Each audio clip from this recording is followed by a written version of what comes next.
Hello, everybody. Happy Monday. It's time for the Dorkside. We're going to be talking about Disney today and, whatever else if we want, but mostly Disney.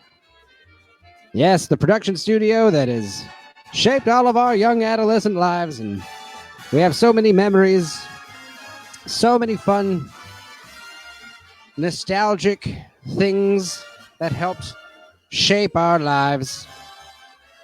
I personally think those things are all getting ruined by constant remakes and reboots and unnecessary live-action adaptations and sequels, but hey, that's just me. If you disagree or if you agree, just click the link and join. Or you can also comment here on Facebook if you want. It is what it is. You can do whatever you want. You know the drill.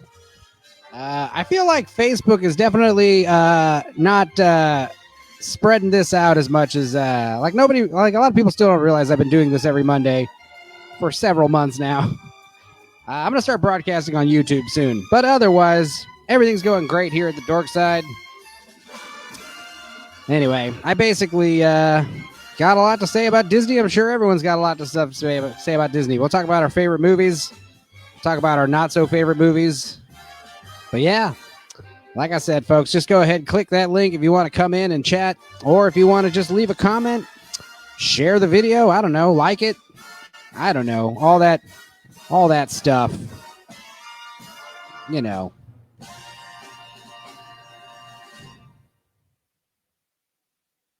Oh, hey, how's it going, everybody? Are y'all doing all right on this quarantine week 30 or whatever? Remember it was going to be just 15 days? Oh, those are the good old days. Anyway, the riots have subsided, at least here locally. They're now peaceful protests for the most part. Talking about defunding the police. Maybe we'll do a riot edition part 2 where we can talk about all these new developments. But I want to talk about something a little lighter. Disney movies. I don't know if y'all know this, but I did a story. 20 stories. Your Facebook stories are only available for like 24 hours. So you might not have seen it, but I watched the Lion King remake at my friend Eddie's house.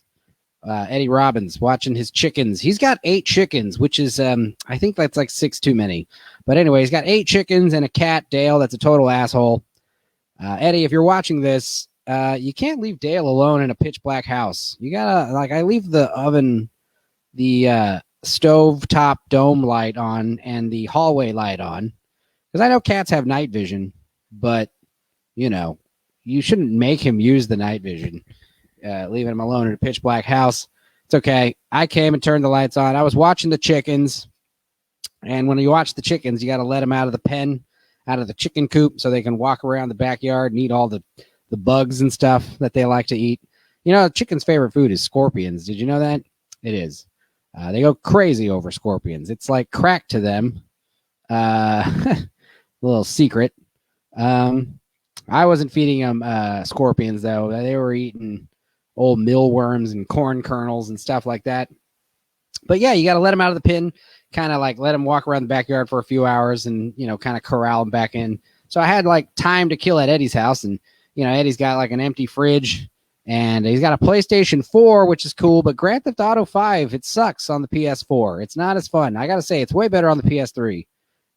Dust off your old PS3 and try playing just some good old-fashioned death matches on Grand Theft Auto 5. Because you play Grand Theft Auto 5 on PS4 now, and it's nothing but like crazy stunt missions and cars flying over these crazy racetracks and people trying to run each other over and blow each other up. It's like, dude, I just want to have a game where it's just like 8 dudes trying to shoot each other. That's kind of what I want. But anyway, I decided instead I'm going to use this PlayStation 3 or 4 to watch Eddie's Disney Plus account. And first of all, Disney Plus, I guess we could start talking about that. It's a good streaming service from what I can tell from how it works and what they got on there. But I don't know. I mean, Disney, they got all these shows that are all pumping on nostalgia. They got all the Simpsons episodes, and that's great. But really, it's like you're only going to watch seasons, 2 through 11. Right? There's like 30 something seasons. It's almost 40 seasons soon. That's going to be nuts. But they've got what? All those kid shows. I'm not a kid anymore. Like, I try to rewatch them, and it's just like, I'm just a sad old man watching these cartoons alone in the house. I need someone else to be watching them with. You have to watch this stuff for the first time vicariously through someone else. You have to show it to someone who's never seen it. That's way funner. It's way more fun. But anyway, I decided, hey, you know what? I haven't seen. Oh God, Eddie's watching Godspeed. We're gonna go through it. The Aladdin remake. Are you watching the original Aladdin, Eddie, or the old one? The new one, I mean. Because basically what happened was I decided to watch the Lion King remake, and I managed to watch it all in about a sitting and a half. I had to come home at the last 10 minutes and watch the finale on my computer because my phone was dying. But I was like posting Facebook story updates on my thoughts. And for the most part, yeah, it's a fine movie because it's an exact remake of the original. But the original is better. The original's just got more pizzazz. Eddie's watching the new Aladdin, Godspeed. Yeah, well, that's the thing, is I was thinking, like, is the Lion King remake good? Is the Lion King... Yeah, it is. Would I recommend watching it? Sure. Is it necessary? No, you didn't need to make it. What's up, Zach? Yo. Can you hear me? Yeah. Yeah. You're on a little bit of delay, but it's all good. Are you good? Did you watch the... Yeah, I'm good. I'm fucking with you. Did you watch that Lion King remake? No, I need to. I saw the Aladdin one. What'd you think of the Aladdin one? It was all right. I mean... We're going to go over exactly why it's not all right. I wasn't, I mean... It's far from all right. Yeah, I don't know. I think as I was watching the Lion King remake, and I just kept saying, like, yeah, this is fine, I guess. But I was just like, it's not as bad as the Aladdin remake. That's all I really remembered. I struggled to make it through the Aladdin remake. I tried to watch it like 3 separate times. Really? Yeah. I mean, the problem just with the original, just with the Lion King remake, it's impossible to watch it and not compare it to the original because that's basically what's happening. And everything that's the same, you're like, why did you remake this if it's the exact same? And then everything that's different is terrible. Why did you change it? So it's like I can't be pleased, I guess. I don't know if it's because I'm a cynical dick or if it's because this stuff is just terrible. Oh, look at this. We've got Chatsui in here. How are you, man? It's going pretty good, Keep it together. Y'all seen Bowfinger? Yeah, are you guys gonna do dueling pianos later? Right now. Right. Yeah, man. Latency and everything. Just like you guys just take turns like the devil went to Georgia, where you guys just keep trying to like I'm gonna play this thing with that. Is that a little drum pad? Yeah, it's like a Korg nano pad, but the reason I actually got it is because this is a MIDI assignable XY controller touchpad. Oh, that's cool. It's like the K-oscillator, but kind of MIDI oriented. So it's like these are drum pads, and so you can do like the MPC style stuff. But it's weird because the way it is like this is C1, and then it goes half step like chromatic like that. Oh, weird. Oh, so you end up with your white keys on top? So that sometimes, yeah. Weird. So it's like since this is all whole steps, so this is like C, D, E, F sharp, G sharp, B flat, C, D, like Weird. that. Don't start saying too many note names. Enzo gets a little confused. Yeah, I'm a drummer. I'm just like, I used to play the xylophone and the jazz vibes, but that's why whenever I play piano, I play with like 4 fingers, like 2 on each hand. Lionel Hampton did the same thing. Yeah, it's because I used to play with 4 mallets, Yeah. Lionel Hampton would do these crazy bebop solos, just alternating his 2 fingers, like on piano, because he's the vibes player first. Well, Eddie's saying that he's surprised that I like the new Lion King. I didn't like the new Lion King. I just thought it was good because it's a remake of the Lion King. But yeah, it wasn't necessary. Just watch like I was saying, like if you released both Lion King, if you re-released the Lion King in theaters, which one do you think would make more money? If they re-released it 10 years from now, if they re-released the cartoon or this live action one? I don't think anyone's going to give a shit about this live action one. Are the theaters under a stay-at-home order in 10 years? Oh yeah. Well, the theaters even exist. It's like I think they got their eye on the wrong prize. Cinemark is done. Yeah. Yeah, I don't know. Eddie's liking the new Aladdin one. Yeah, no. There's just so much wrong with it. The problem, the thing I liked about The Lion King is it was a pretty faithful remake, but if you hadn't seen the original, you wouldn't be like totally lost. That's the problem I had with Can the you feel the Aladdin. love today? Yeah, that was funny. I was saying, I mean, I liked how Beyonce. I mean, you're What gonna they have said for Beyonce. real? Yeah, it's broad daylight. It's broad daylight when they're singing "Can You Feel the Love Tonight." Yeah. Which is weird. But I did the improvement was instead of Elton John singing, you got Nala and Simba singing to each other because it's like Beyonce knows the voice of Nala, so you got to have her sing. Yeah, You it was can't- also from an operatic standpoint. That's also kind of good because you're like it's like a classic opera love duet at that point. You know? Yeah, I mean- that's always a good move. You know, Because like the movie's a musical except for that song, because or and the Circle of Life song, yeah. But right after the "Can You Feel the Love Tonight" scene, when Simba talks to his ghost cloud father Mufasa, and he decides that he is going to go back to do his responsibilities. He literally says like, "I am Simba, son of Mufasa," and it's like, okay, that's weird. And then he goes down to the hill. And Nala's like following back to the Pride Lands. And that's the first time we get a new song. And it's this Beyonce pop song that's like playing on the soundtrack. And it's very jarring. Because like I said, pretty much all the music in the movie is the exact same. But then this like pop song comes out of nowhere. And when I say pop song, I mean like a trendy, like 21st century sounding like Beyonce Four on song. the floor, synthesizers, and I can't remember what the song was saying. It was something like "Rise up." Boom, boom, boom, boom, boom, boom, boom, boom. It was just like, ugh. I woke classic- up like this. Your I classic woke top up- 40, music. I don't know. It was weird, but it only played for a second. But yeah, like I said, it was just not as infuriating as Aladdin. I didn't like Aladdin at all. Disney's just been fucking up nonstop. They're just declaring like loud and proud that they're creatively bankrupt, and it's fucked up because I was excited about the Mulan live action because it seemed like it was going to not be the same. It was going to be, Yeah, there's like gonna a be kung fu like action yeah, sequence. it's a war movie, and there's no talking dragons, and there's no cute little things here and there. And I was like, that looks cool, but then it got fucked over from COVID, like no theatrical release. Like, so we'll see what happens with it. I don't know. Disney Plus, dude. Yeah, I don't know. Does everybody, you guys all got Disney Plus? You like it? I haven't gotten it. I used it a bunch at first. I feel like I haven't been using it as much lately. Yeah, I mean, when the Mandalorian was up, what's up, Matt? Yo, what up, guys? Oh yeah, Marked the spot. I wanted to come in here and talk about this turd. Yeah, the Aladdin. You're talking about that one? Yeah. Yeah, man. Yeah. We're like talking about Disney Plus, right? You have Disney Plus? No, I do not. Yeah, me neither. I don't think so. I mean, everything's available online for free. I'm sorry, but That's true.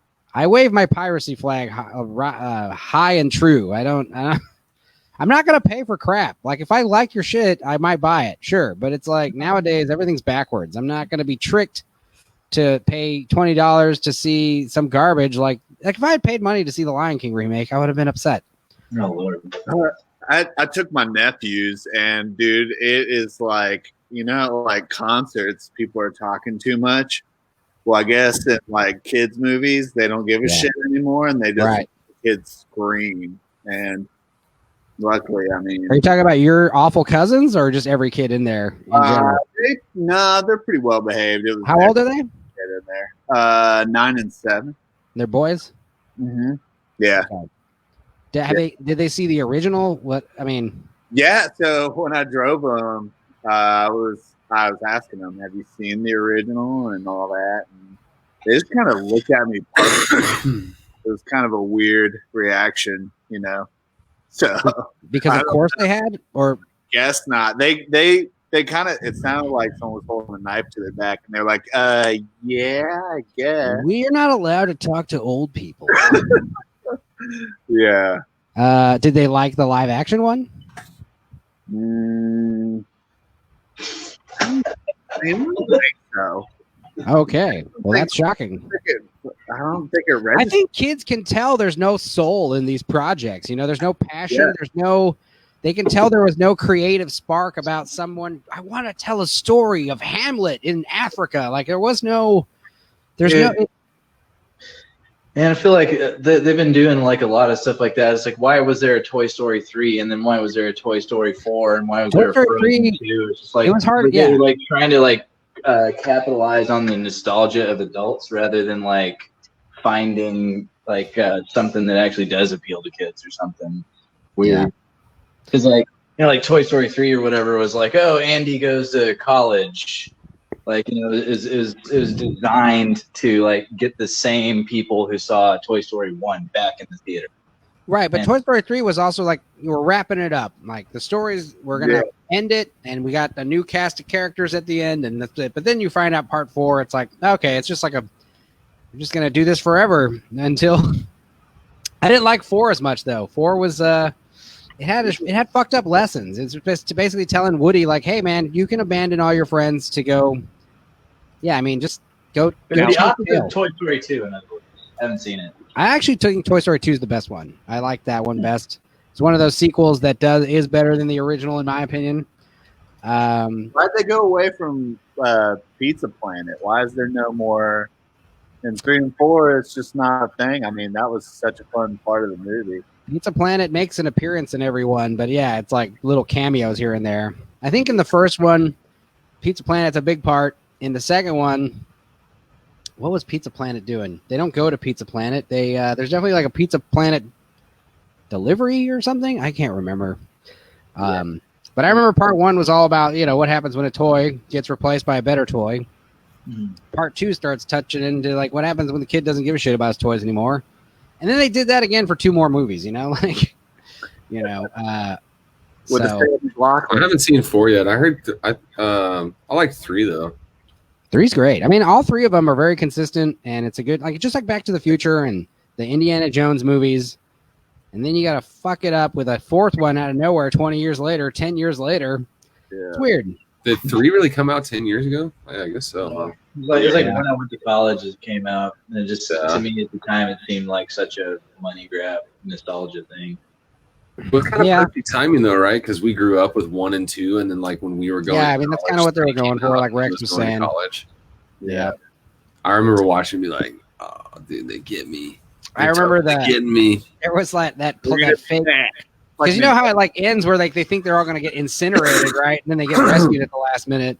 Yeah, You think they're all going to die, and they're like holding hands, and it's like it's all hardcore. I remember like it took some chick to see that or something, and we were like, "Oh my god, this is dark." First, it starts on like a huge bummer, where like all the toys are like dusty in the toy shed. No one's touched them in years. That's like the beginning of the movie. You're like, "Damn, dude, Toy Story 3 is dark," But then at the end of the third one, when you think they're all going to get incinerated in that literal dumpster fire,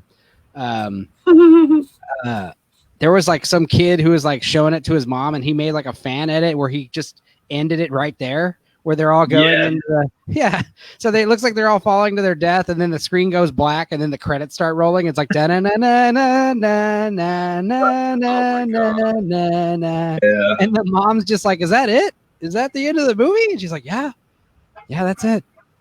And I then like they had- that. That's why I have something to admit. I never saw Avengers Endgame because I was very satisfied with the end of Infinity War. I just kind of like that. Yeah, just like how they all died. Yeah. Mhm. Yeah, because you knew at the end of the Infinity Game, it's like, well, obviously they're all coming back to life somehow. Like, how are we going to figure that out? I mean, it was obvious because it's like Black Panther 2 or something was like already in production. Oh, right, yeah. Like there's like it's like I'm Spider-Man looking at the Homecoming. schedule, like I can tell the plot, like I can infer that they're gonna undo some of this. I mean, isn't it funny that like the Punisher is now a Disney character, and so is Deadpool and all these other murdering mercenaries. I like it. It's pretty funny. What was the But- point of the Deadpool Christmas movie? So Deadpool 2 was very popular, so they decided to like re-edit it as a PG-13 movie with new scenes, kind of playing on The Princess Bride, where Mhm. Deadpool goes into Fred Savage's bedroom and reads him a bedtime story, and it's grown beds. It's Fred Savage. Now I remember it. So Yeah. all those scenes are new. These new scenes, in order so that way they can edit out all the like actual like pretty violent stuff. And I think the thing is, they're very. I never saw it, but I think they're very like, this is censored, and here's some other stuff that I don't remember. What was It's on yeah, Netflix. it's basically a PG-13 edit of it, which is like I like Deadpool 2. And dude, I'm not gonna lie, dude. My brother said he liked 2.5 better than 2. Or what's whatever 2.5? Whatever that one's called. Oh, okay. Whatever I mean, I gotta say, dude, I was watching Deadpool 2, and first of all, the first Deadpool, like Colossus, is so perfect in that movie. Like that's like an excellent example of like how to do the X-Men right with their costumes and how they have loud colors and they're all distinct and original. And I just loved Colossus. He was so perfect. It was like the best, envisionment of him. And I remember in the second one, they're teasing like there's this big guy in one of the jail cells, and you don't know who it is.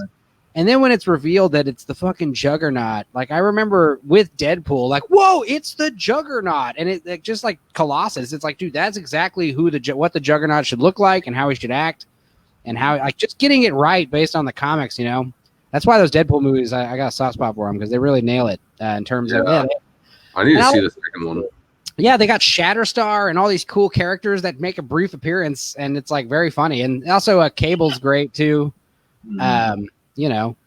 X-Men, Days of Future Past, the first 10 minutes of that movie where they're all fighting in the future, and Bishop and all them, they're all like combining their mutant powers to fight these Sentinels. Like that's like what all the X-Men movies should be. A lot when they're going back between. Yeah, we got Shatterstar and all. That was fun. My bad. It's all good. In fact, I should mute my Facebook tab. Speaking of half movies, did you ever see Lion King 1.5? I never watched any of that's something else I wanted to talk about. I never watched any of the straight to DVD, straight to video Disney sequels. Even as Lion a child. King 1.5 was kind of funny in concept. Yeah. I can't remember. I liked it as a kid, but it's basically like Timon and Pumbaa are watching Lion King in a movie theater. Right. And that's so weird. it's like Mystery Science vibe sort of, and they're like fast forwarding through the movie and shit, and then they like show they basically insert scenes into one that never happened in one. I remember one that it was like what Timon and Pumbaa were up to before they met Simba. Is that the one? Yeah. I think it starts like that. I can't remember. It was pretty good. Return to Jafar, like you were asking earlier, that one sucked because Robin Williams wasn't the voice of the genie. Did you see it? I did see that one. Oh, okay. But that was like back when I was a kid. I don't remember anything about it except I hated it. And then they did the third one straight to video where they got Robin Williams back. They got Robin Williams back to do the genie. I watched the third one a lot when I was a kid. I dug that. It's like the whole like getting the 40 thieves, like kind of unifying some of the Arabian Nights stuff. Oh, right. That is what the Thieves one. Yeah. Aladdin 3. I don't remember Aladdin 2 at all. Return to Jafar. Yeah, I don't remember, but I remember Aladdin 3. That one I liked because the Open Sesame, like classic stuff. Yeah, I'm trying to think if there was any of those straight to video Disney sequels that I liked or saw, and I can't think of any. You know what they did on ESPN the other day was Air Bud. That had a ton of straight. Dude, let's look this up. Spin off. They're still making them, dude. They're still making them. I'm not even joking. Making those movies. It's like a production studio now. Air Bud Studios. Air Buddies. The CEO is a dog. Yeah. No. You ready for this shit?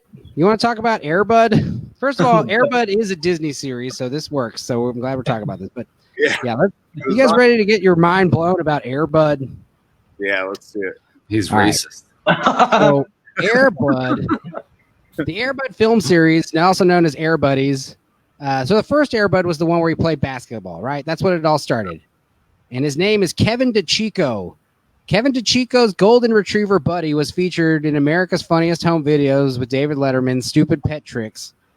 And he was approached by an independent production company because his dog could basically shoot, balls in a basket. And they made a whole movie based around it. And then by 1998, DeChico and Robert Vince, the film's producer, had a falling out. And Keystone and Vince went forward with a sequel, Air Bud Golden Receiver, where he plays football. And DeChico claimed that he had not. First of all, DeChico is the name that Beldar Conehead gets when he poses as a human in the Conehead movies. His name's Donald R.D. Chico, remember? But just the idea that this crazy Italian dude from New Jersey is just like exploiting his golden retriever to get all these movies. And okay, let's look at these movies. All right, we've got the Air Bud series. There's 5 movies, and then we've got the spin-offs, which are the Air Buddies. The Air Buddies. There's 6 of those. Then there's the Santa Paws films. There's 2 of those. That's Air Buddies.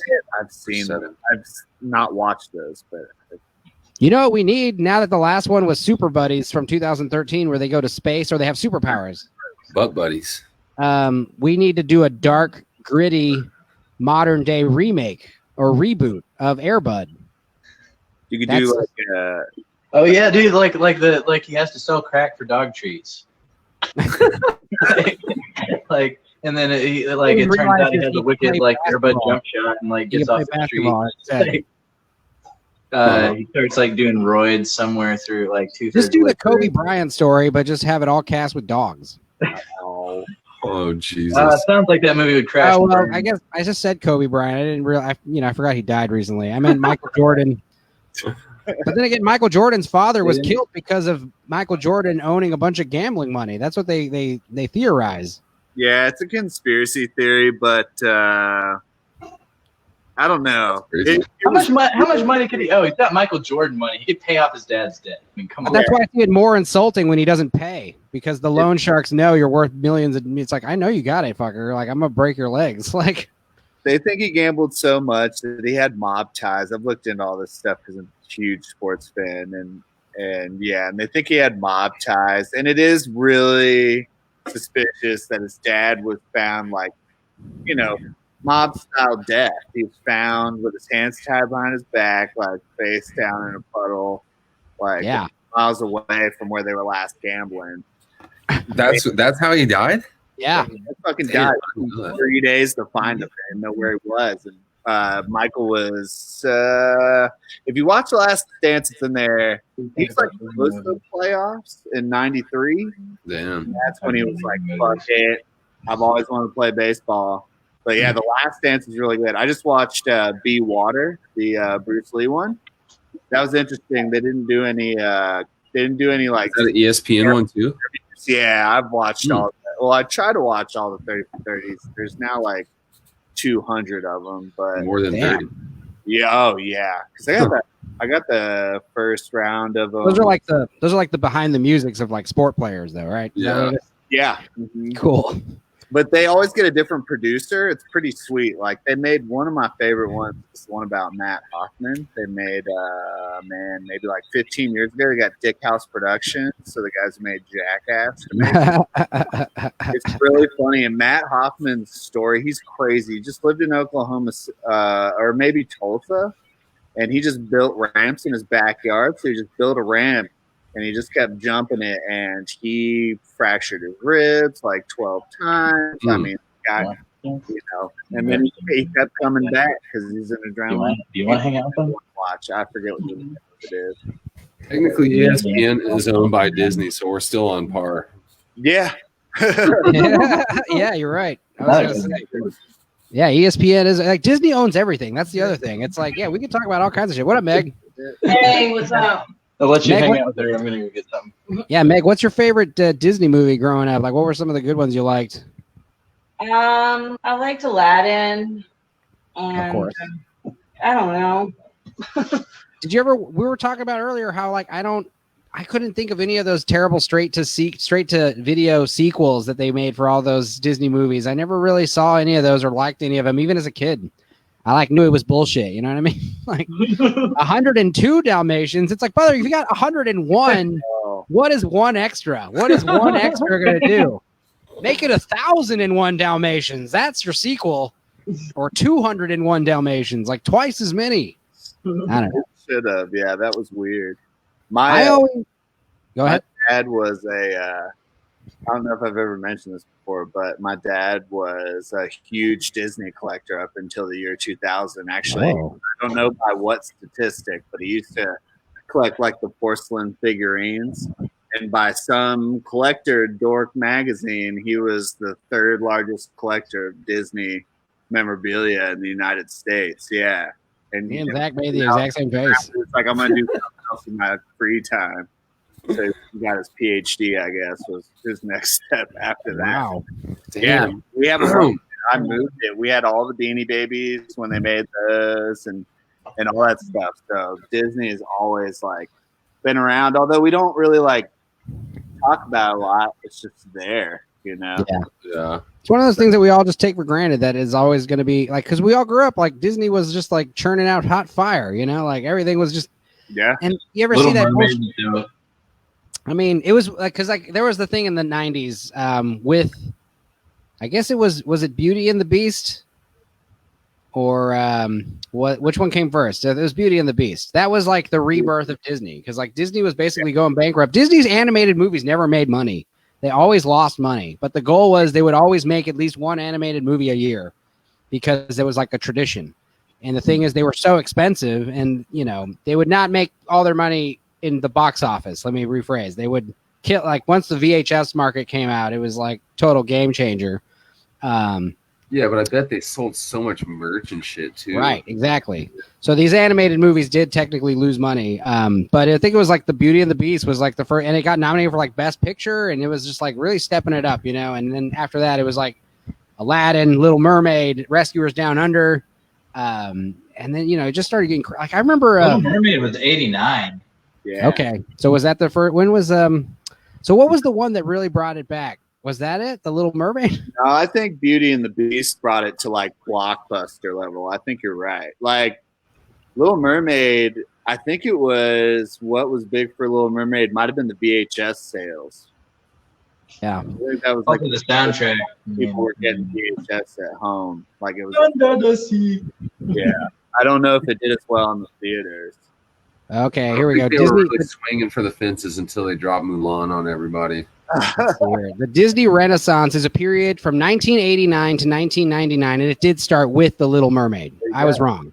But it And did then include followed- Mulan. Yeah, Mulan, 1998. So it goes from Disney, it goes from 1989 to 1999, starting with The Little Mermaid, followed by The Rescuers Down Under, then Beauty and the Beast, then Aladdin, then The Lion King, Pocahontas, Hunchback of Notre Dame, Hercules, Mulan, Tarzan. The Lion King probably being the pinnacle of those. Yeah. Wait, But you know what what's were the after last few? Tarzan? Huh? What were the last few? We've got The Lion King, 94, then Pocahontas, Hunchback of Notre Dame, Hercules, Mulan, and Tarzan. And you know what was after Tarzan was, I think, The Emperor's New Groove, which is probably one of my favorites. Like, that Yeah, movie's that was so great. fucking funny. That's DreamWorks. Okay, well, okay. Speaking of Now, that's straight Disney. DVD things, then did you see Kronk's New Groove? No. It's pretty Okay. good. It is? It's pretty good. Dude, I gotta say, one of the funniest parts of any movie is when Kronk is like sneaking with like, just every it's like some of those scenes are like funniest parts of any movie. Like when he's trying to poison, it's like, oh, the poison intended to kill Cusco. Cusco's poison, the poison for Cusco. It's just all that shit. But then like when he's like, I was gonna say the funniest part is when he's like got Cusco in the bag and he's like walking down the stairs and there's like these two dudes walking, and he's like doing his own spy music. Oh yeah. And he just like goes up against the wall and just starts like, and the two guys are like walking like, what the fuck is this dude? It's just like, you got to see it to believe it. It's just great. And like, yeah, scorpions. And I also just like the dynamic of like parrot, because they were originally going to make a Cusco pair off with a little boy. And they decided like last minute, like, what if we made it like an older man? And it's just like, way funnier, like a grown John Goodman, you know. It's just, I think that's great. But I was gonna say, The Little Mermaid, I think, is one that I didn't. I loved The Rescuers Down Under. I was obsessed with it, and I didn't even realize it was a sequel when I was a kid. And I remember watching the original after the fact and not liking it as much. That's where I am right now. I don't know if I saw that one. Yeah, just The Rescuers. The straight up Rescuers. Yeah. I saw the Rescuers Down Under first, but the Australia thing has so much more mystique. And Dude, Marahute, dude. You're talking about an eagle with a 50-foot wingspan? Like, just, that's, how big does a bird have to be before it's terrifying? You know what I mean? I don't think it has to be that not big. that big. Not that big. Like, an emu is fucking scary. Oh yeah, or a cassowary is another. You ever play that video game, Far Cry? I think it's Far Cry 2 or 3, where the cassowaries come after you. They're awful. Fuck those things. They'll kill the shit out of you. One day I went to the San Antonio Zoo specifically to see a cassowary in person because they had them. Because in my view, that was the closest thing to a dinosaur that's alive. Yeah. Yeah. They're so bloody aggressive. It's like a velociraptor. They jump foot first with like the things like that. They're like, man, I hate to break it to you, but a turkey is closer to a velociraptor because velociraptors are actually very small. They're like the size of like a turkey. The dinosaur that's in the movie Jurassic Park is actually called Deinonychus. Deinonychus, or however you say it. That's the big 6 foot tall one. But Velociraptor is just such a cooler name that they just went with that. And the Velociraptor is literally the same exact thing, but like I said, like smaller. It's like the size of a coffee table. Yeah, I mean it's like a turkey. They'll fuck you up. I'm sure one of them would be enough to definitely put you in the hospital or kill you. Yeah, like I mean, like even like mountain lions aren't really that big if you think about it, but they're dude. Yeah. Just think how much, dude. Dale, I don't know if you can see this. Dale got me because I wouldn't let him outside. Fucking Eddie's cat. When I was watching Eddie's chickens and cat, like the whole time I'm there watching the Lion King movie, fucking Eddie's cat is just meowing the whole time. Please let me outside so I can kill something. And I just wouldn't let him, and he fucking like I would just calm down, and he fucking just like he got me so bad, and I started bleeding like immediately. I was like, damn it, Dale. Yeah, this cat right here kind of dislikes me, even though. Yeah, and how big is that cat? He's tiny. Yes, but he could fuck you up. Yeah. Imagine if he was twice as big. Yeah, of course she loves you, but it's like imagine if that cat was 10 pounds heavier. How much more damage it could do. Cats are fucked up, man. Even big dogs are kind of crazy, but you know they're just like a bite with legs, whereas cats have like the whole. Like if you had, that's the thing, cats versus dogs. Imagine if they're the same size. The cat's gonna win, hands down. Yeah. Well, the cat has front claws, but if the cat doesn't have front claws, I don't know, dude. Cats, I mean, they'll jump on like a cat, like jaguars. They fucking grab you by the back of your skull. Crush your skull.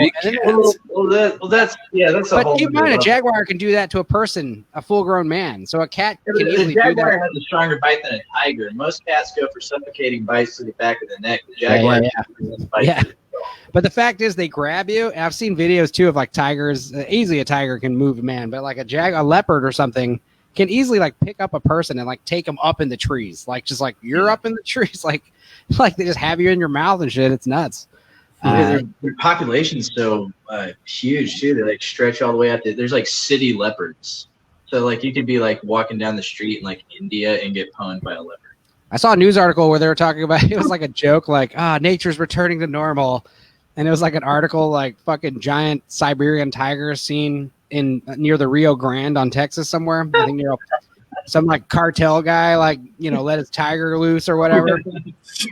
That's like the last thing because like the desert, it's just first of all you're in the desert, the Rio Grande, it's so barren out there. There's like some scorpions here and some June bugs and cockroaches, maybe a lizard here and there, but there really ain't shit out there, dude. And to see a fucking tiger, that would ruin your day. You'd think I would just assume I'm hallucinating if I saw a tiger out there, Right up until the point you die because it's hungry and there's no big prey for it to eat. So you're. Oh my god, dude! It's literally like butcher's knives attached to a baseball mitt. That's basically like it's like scalpels. They're like 5 scalpels right there, and just rip you to shreds. Like there's that video too, just like a tiger. Even if they had no claws, just you're talking about a 600-pound cat. Yeah, that's rough. They're talking about like lion tamers.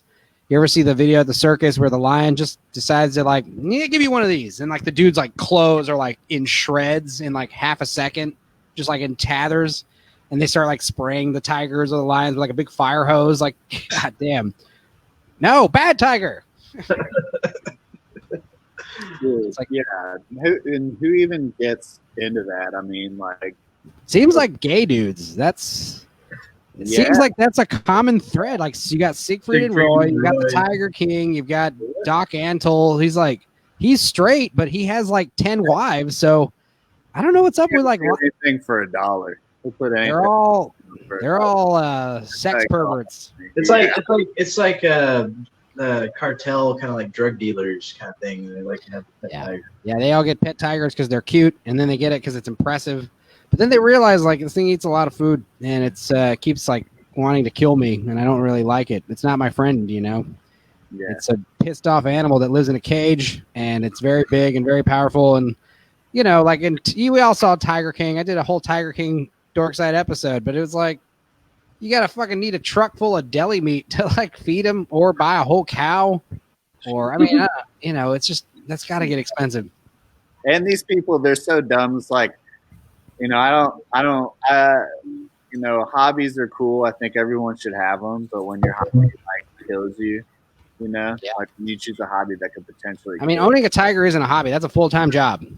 Yeah, for sure. But then, like the guy if you listen to fucking John Kadalick, being a musician is a risking our lives every day. You know. Yeah. Oh You're my welcome. God. deep cuts. It's live stream, so you can push Man, that's funny. openers out of the way. Yeah. Musicians, I mean, God, we're all lame. We're not tiger trainers, because that is impressive to get a tiger to submit and listen to you. But you have to understand the tiger doesn't like you. The tiger thinks you're a dick, and he doesn't realize that he can kill you. And one day it's going to realize it's stronger than you because you just have a whip and you keep like telling it what the to scene do. where Joe Exotic gets attacked by the tiger is just like, it's so funny because of his reaction to it. Like, I'm gonna shoot you in the head, you son of a bitch. It's happened so many times. Yeah, you know, like that shit is just so common with that. But yeah, also in that video, the tiger doesn't even try. It just grabs him by the leg. It's like, you go here now. Like the tiger just like, you go where I want you to go. I'm a fucking tiger, dude. They have to keep him like super sedated to even. Dude, there's a real fucked up video of it was like I want to say it was in China or India, but it was like one of those drive-through exotic zoos where all the animals are like roaming free. And this lady's getting into a fight with her husband in the car, and like a stupid bitch decides to like get out of the car and storm out. And as soon as she gets out of the car, two fucking tigers just come up and just grab her and drag her off screen. And then what's fucked up is the husband and his mother-in-law, her mom, get out of the car to go, and they run off camera to go help her. And then you find out like the mother-in-law is the one who got killed. And the wife got fucked up, obviously. But yeah, the fact that like they were just, those tigers are just watching those cars, just waiting for someone to get out. You know what I mean? Oh, suicide by tiger. Oh, this is what we've been waiting for, boys. Like, let's go. This is it. This is our time to shine. And it's always fucked up because they always got to like put the tiger down once they eat a person, and it's like, you better not do that because that lady jumped out of that car. I mean, that's not the tiger's fault, you know? Yeah. I was talking about that movie Cat People. This isn't a Disney movie, but I was saying I watched Cat People the other day, which is like this old 80s movie with like the David Bowie soundtrack and all this cool like 80s stuff. But the plot is the movie's like one of those movies where you don't realize what's happening until the end. But basically what the plot is about is like there's this race of cat people, and they have like this long lineage of like being related to jaguars. And what happens is they have this incestuous relationship to where if they have sex with anyone that isn't a cat person, they turn into a giant leopard, and they can't turn back into a human until they kill somebody. And once they kill someone, they can turn back into a human, and they can continue fucking their sister or whatever. But anyway, it's just like a weird movie from the 80s. Because like the whole movie, you're wondering why this dude has this like sick obsession with his sister. Is it a Disney movie? No. We can go back to Disney movies for sure. Because The Lion King, there was another cat. I'm just kidding. Where's the other? Talk about your weird movies ends. Or wait, no, that's DreamWorks too. Which one? Another cat movie, Aristocats or whatever. No, that's Disney. The Aristocats is definitely Disney, dog. OG. Billy Joel. Because that was the thing is like I think in the 60s that was like the beginning of like the downfall of the Disney movies. Because I think the 80s one. No, Aristocats was in the 80s, right? No, that's OG. That's like jazz stuff. That's like a 60. It got probably re-released. Joel with the cats. They re-released it and like polished it. Yeah. They did that with a bunch of Disney movies, and then they put it into the vault. Yeah, dude, that was also the Disney vault. The vault mentioned crazy. Because that is the thing about Disney Plus. It's like we're opening the vault. All these old movies that were super hard to find. You know, it's like, why are you making them hard to find? Yeah, Just so I was thinking of Oliver and Company. Let us watch Song of the South. God damn it! Oh my god.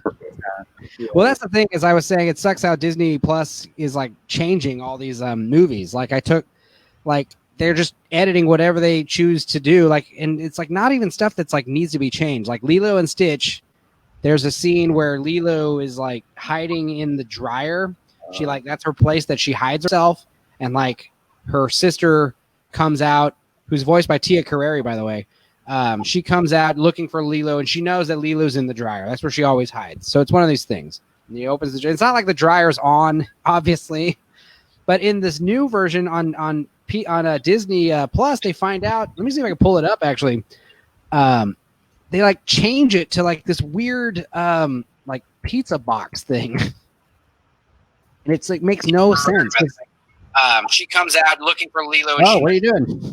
That's where she always. Oh, you're sharing Oliver and Company? It's not like the on, obviously. But why is it echoing though? Is your Facebook not muted? Plus, they find out. Let me see if I can pull it up. Actually. Oh my god, I'm out. I gotta get out of here. All right, bud. I've entered the second dimension.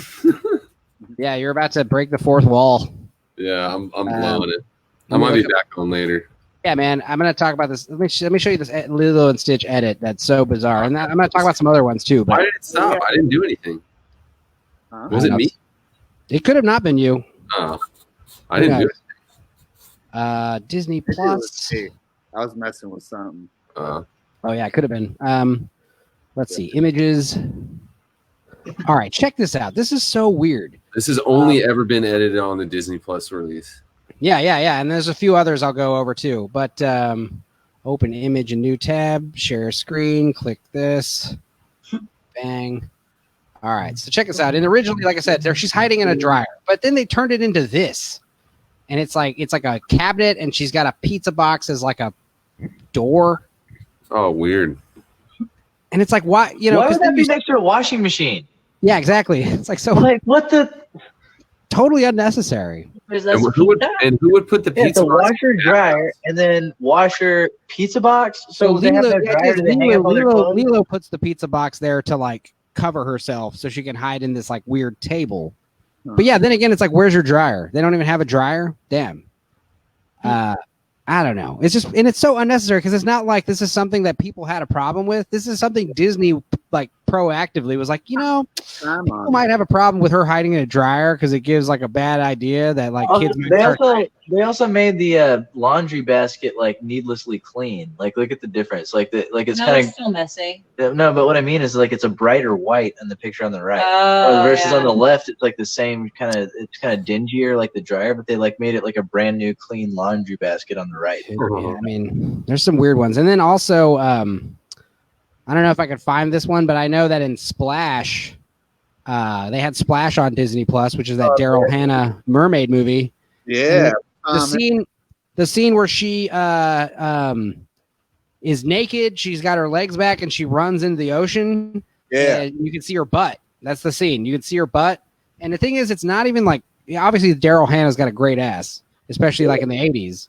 But it's like not a sexualized scene. It's like she's like an innocent child, kind of almost like there's like an innocence to it. She's just naked running into the water. And it's not like sexualized or glorified. You just kind of see her butt as she like runs away from the camera. And then they like CGI'd her to have like extra hair. I swear to God, to cover her butt. Let me see if I can find this. And obviously people notice it. They don't even announce it. What they do is they put the movie on there, and it's like a week or two later, people finally like, wait a minute. And they start writing angry emails. That's crazy. So it makes you wonder, like, what other ones are there that are out there? Hired people to do this. That's crazy. What like about I said, it's just the Simpsons? The things they've done to the Simpsons collection. They won't show the Michael Jackson episode. That's such a good one. Oh, really? You can find it on F Movies for sure. Oh, that cat's making a move, y'all. Yeah. Dude, the cat would never strike you, Beg, right? The cat loves you, right? She doesn't strike him or anything. No.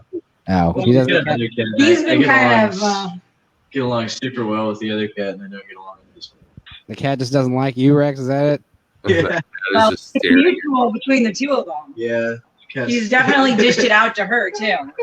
Is it because she just sitting there like protecting you from him? Yeah, she's very attached to me, so she doesn't. Of course. She doesn't like he's here. How many cats do you have? 2 or 3? 2 cats. I love the other cat. Sweet. Oh, this other cat can hear you. I know. Well, he'll be sitting there talking to it and like because he was trying to level with her and he'll be like,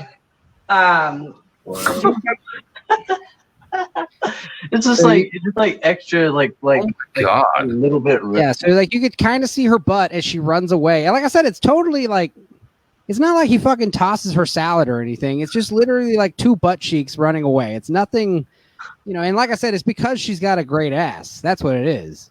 But like, yeah, they cover it with this weird, look at this. This is like clone stamp in Photoshop. Yeah. And it's one of those things where it's like when you see it in motion, I'm sure, because I can't find a video of it. That's such a bad edit. I'm sure it's one of those things where you see it actually in motion. You're like, what's up with this random computer effect in the middle of this movie that has no computer effects? Like, oh, so weird. And then I also heard, like on Netflix, they released the edited version of Back to the Future, but I heard it was like an accident. Back to the Future Part 2, there's a scene where, he's looking through the almanac and 1950s Biff has the almanac and Michael J. Fox gets it and he realizes like, oh, this is just the cover. It's actually a nudie magazine called Ooh La La. And then they cut to like the interior. You see like the spread fold, the centerfold or whatever. But I guess they cut out the actual reveal. So he just says like awkwardly off camera, like, Ooh La La. And people were upset about it. And they said something. And literally like Robert Zemeckis and the producer, they were like, you must destroy this version of this movie. Like, we don't, because Back to the Future, Robert Zemeckis is very protective over it. Like, they have a rule, they have like this agreement that they can never make another sequel or reboot as long as the 2 of them are alive. Like, they're very adamant about it. No more Back to the Futures until Robert Zemeckis dies, and hopefully longer than that, Huh. It's called having integrity as an artist, and They don't ever need to make another one. It's fine the way it is. Yeah. We need some like, I think people a lot, as we're talking about Disney, people like to revel in nostalgia, and I think that's fine. But we definitely could use some like new. We need to create new nostalgia for the new kids. Why wouldn't they? They have all the money to like create new storylines. I mean, they kind of are, but they're doing it in microcosms. They're doing it inside of Star Wars, and the kids today are only going to be nostalgia over their Nintendo Switch games and their Let's Play YouTube videos of watching PewDiePie play other video games. Like, they're not it's going to be like YouTube videos or what's going to be Captain Underpants will be Baby Shark. Baby Shark's what's going to be getting people in the field 20 years from now. Got dropped at Coachella like last year, the year before, and the crowd lost their freaking mind. They're already grown up doing. Did they like lost their mind like they liked it, or did they like start like ripping their own faces off like H.P. Lovecraft? Hey Enzo, check that chat link I just sent you. That's the edit of that thing. Splash. Oh, in the comments, in your comments. On stream chat. I'm gonna check it out. Let's see what we got here. Let me screen it first. I didn't realize I could see the fucking comments from people on here on Facebook. That's cool. Oh yeah. If you click comments on the right, I always have comments open, so I never see stuff in the private chat. But anyway, let's see if we can. But we can't post in here. All right, I'm gonna. Not Facebook comments, no. Oh, weird. Yeah, you can post on the Facebook thing and see these comments. So he kisses and she runs away. Oh my God! Did you guys see that? I got a full screen this. I'm sorry. Hang on. Wait, this is the edited one? This is where they put a bunch of extra hair to cover her butt. God damn you, Disney. Like, and it's like he kisses, she's saying goodbye and she runs away. And then what is that? Wow. I mean, honestly, that is pretty. They did as good a job as they could, I guess. But I just feel sorry for that animator. Just like, no, dude, they can do better than that. If they can like clone like Grand Moff Tarkin, they can put some hair on Daryl Hannah's ass. Yeah, which is funny because when you say hair on Dana's, when you say it would have been better if they just gave her like a extremely hairy ass. That would have been better. Or like put her in a bikini. I don't know, like whatever. Like yeah, couldn't they? I mean, she's not naked, right? I think she is naked, but they like tastefully avoid showing her breasts with like upper, like close-up shots. A scene where she's obviously naked in the story, but they're still trying to hide butt cheeks. Like, dude, if you're watching this, like I said, she's not naked because she's about to fuck this guy. It's not like a sexually naked. She's naked because she's about to go back home. You know, it already covers up most of her butt. I mean, people like walk down the red carpet in less than that. Yeah. She already had like it covered her butt crack pretty well. You can see her cheeks. You know. Damn, that's so weird. But what do these comments say? That movie's a good one if y'all have never seen it. I haven't seen that. Yeah, it's a classic Tom Hanks romp. Yeah. Yeah, does Disney doesn't deserve to hold copyrights? That's one of his top comments. Oh, I guess we got the original down here. I guess we can see Daryl Hannah's real butt. Let's see if we can get away with this. They're getting flagged on Facebook. You just see them cheeks slap. No, well, this is fair use. So this is the original. I mean, look at that. It's totally, like you said, it's just like, okay, I guess when she jumps in, you do kind of see her vagina you definitely see her up inside of her for a second. I mean, if you're looking really good with like an electron microscope, I mean, I guess. Electron. Right there. You see that crack shot? I mean, but still, it's fine. It's totally harmless. Well, she's probably not really actually naked either, so you're not really seeing in that. She could be naked. Yeah, she posed for Playboy later. Yeah, dude. People need to see them cheeks. Just don't give the people what they want. What about all those little hidden Easter eggs that Disney used to put in their movies? Why are they doing this to their own? Oh yeah, didn't they put sex like all throughout the fucking? Yeah, I mean, isn't there like a dick in the cover of Little Mermaid? It's like Dick. It's like a Dick Castle or something. There's a Dick Castle on the cover. I know someone got fired for that for sure. But they kind of left it, didn't they? If you bring up that picture. Hell no, they definitely changed that shit. They like recalled. In fact, if you own one of those clamshells with the penis on it, I think it actually is valuable. I am not sure. Oh man, I gotta. And then have a authentic Little Mermaid VHS. I think in Rescuers Down Under, they're going on like a little roller coaster, or maybe it's not Down Under, maybe it's the first one, and there's like titties up on like a calendar. Nice. Yeah. Yeah, the circle kind of hides it a little. The circle kind of fucks it up, but yeah, there's definitely a dong. I see it. Yeah. You know. Then there was like something else when the Lion King. How did you know that? You just look it up on Snopes. Yeah, there's a bunch of them. Like there's one in the Lion King where like when Simba like falls down and there's like a cloud of dust goes out in the stars and it spells like sex. Yeah. There's a couple other ones. They're all stupid, but it's just like animators like getting like a chip on their shoulder or they're too bored and seeing what they can get away with. I mean, that's kind of what it all is every time.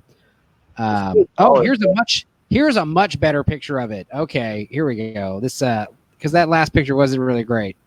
That's so obviously a phallus. Right there. I mean, even if it's not a phallus on purpose, it's one of those things where it's like we got to redo this. Like we got to take this down. It's like the clouds and Aladdin spelled out sex or something like that, right? That was Lion King, yeah. Oh, Lion King. You say that right? No, what is it called? The genie says something, like whispers something when he's a bee. Oh, maybe. Yeah, that one's creepy. I'm gonna look at it. Like, you ever see that Coca-Cola truck that somebody did the ice cubes, like the texture in the ice cubes on a Coca-Cola truck. So when you look at the picture small, it just looks like ice cube. But when they blew it up, it's like a silhouette of a woman performing fellatio. On herself or on someone else? On someone else. It's like a woman like with their mouth open about to go down on a phallus. On what? Yeah, it's like an ice cube.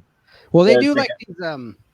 I know they do like sexualize, like, you know, the idea of like a mouth like coming to like drink the fucking thing. That's all like all subliminal sex stuff, you know. They'll have like, you know, lips in frame for the food commercials and stuff. Oh yeah, this was like more explicit because like the artist like was deliberately trying to get it past. So it's like it only is apparent when they scale the image to size and put it on the side of a truck. Nice. So there's like a Coca-Cola truck, and in the ice cube there's a silhouette of a woman about to fillet a dude. Hell yeah. Yeah, that's one that someone showed me in college. Nice. That's tight. Well, let's see here. Should we go through this fucking Aladdin crap? I kind of want to talk about the first one first because the problem here, hang on a second.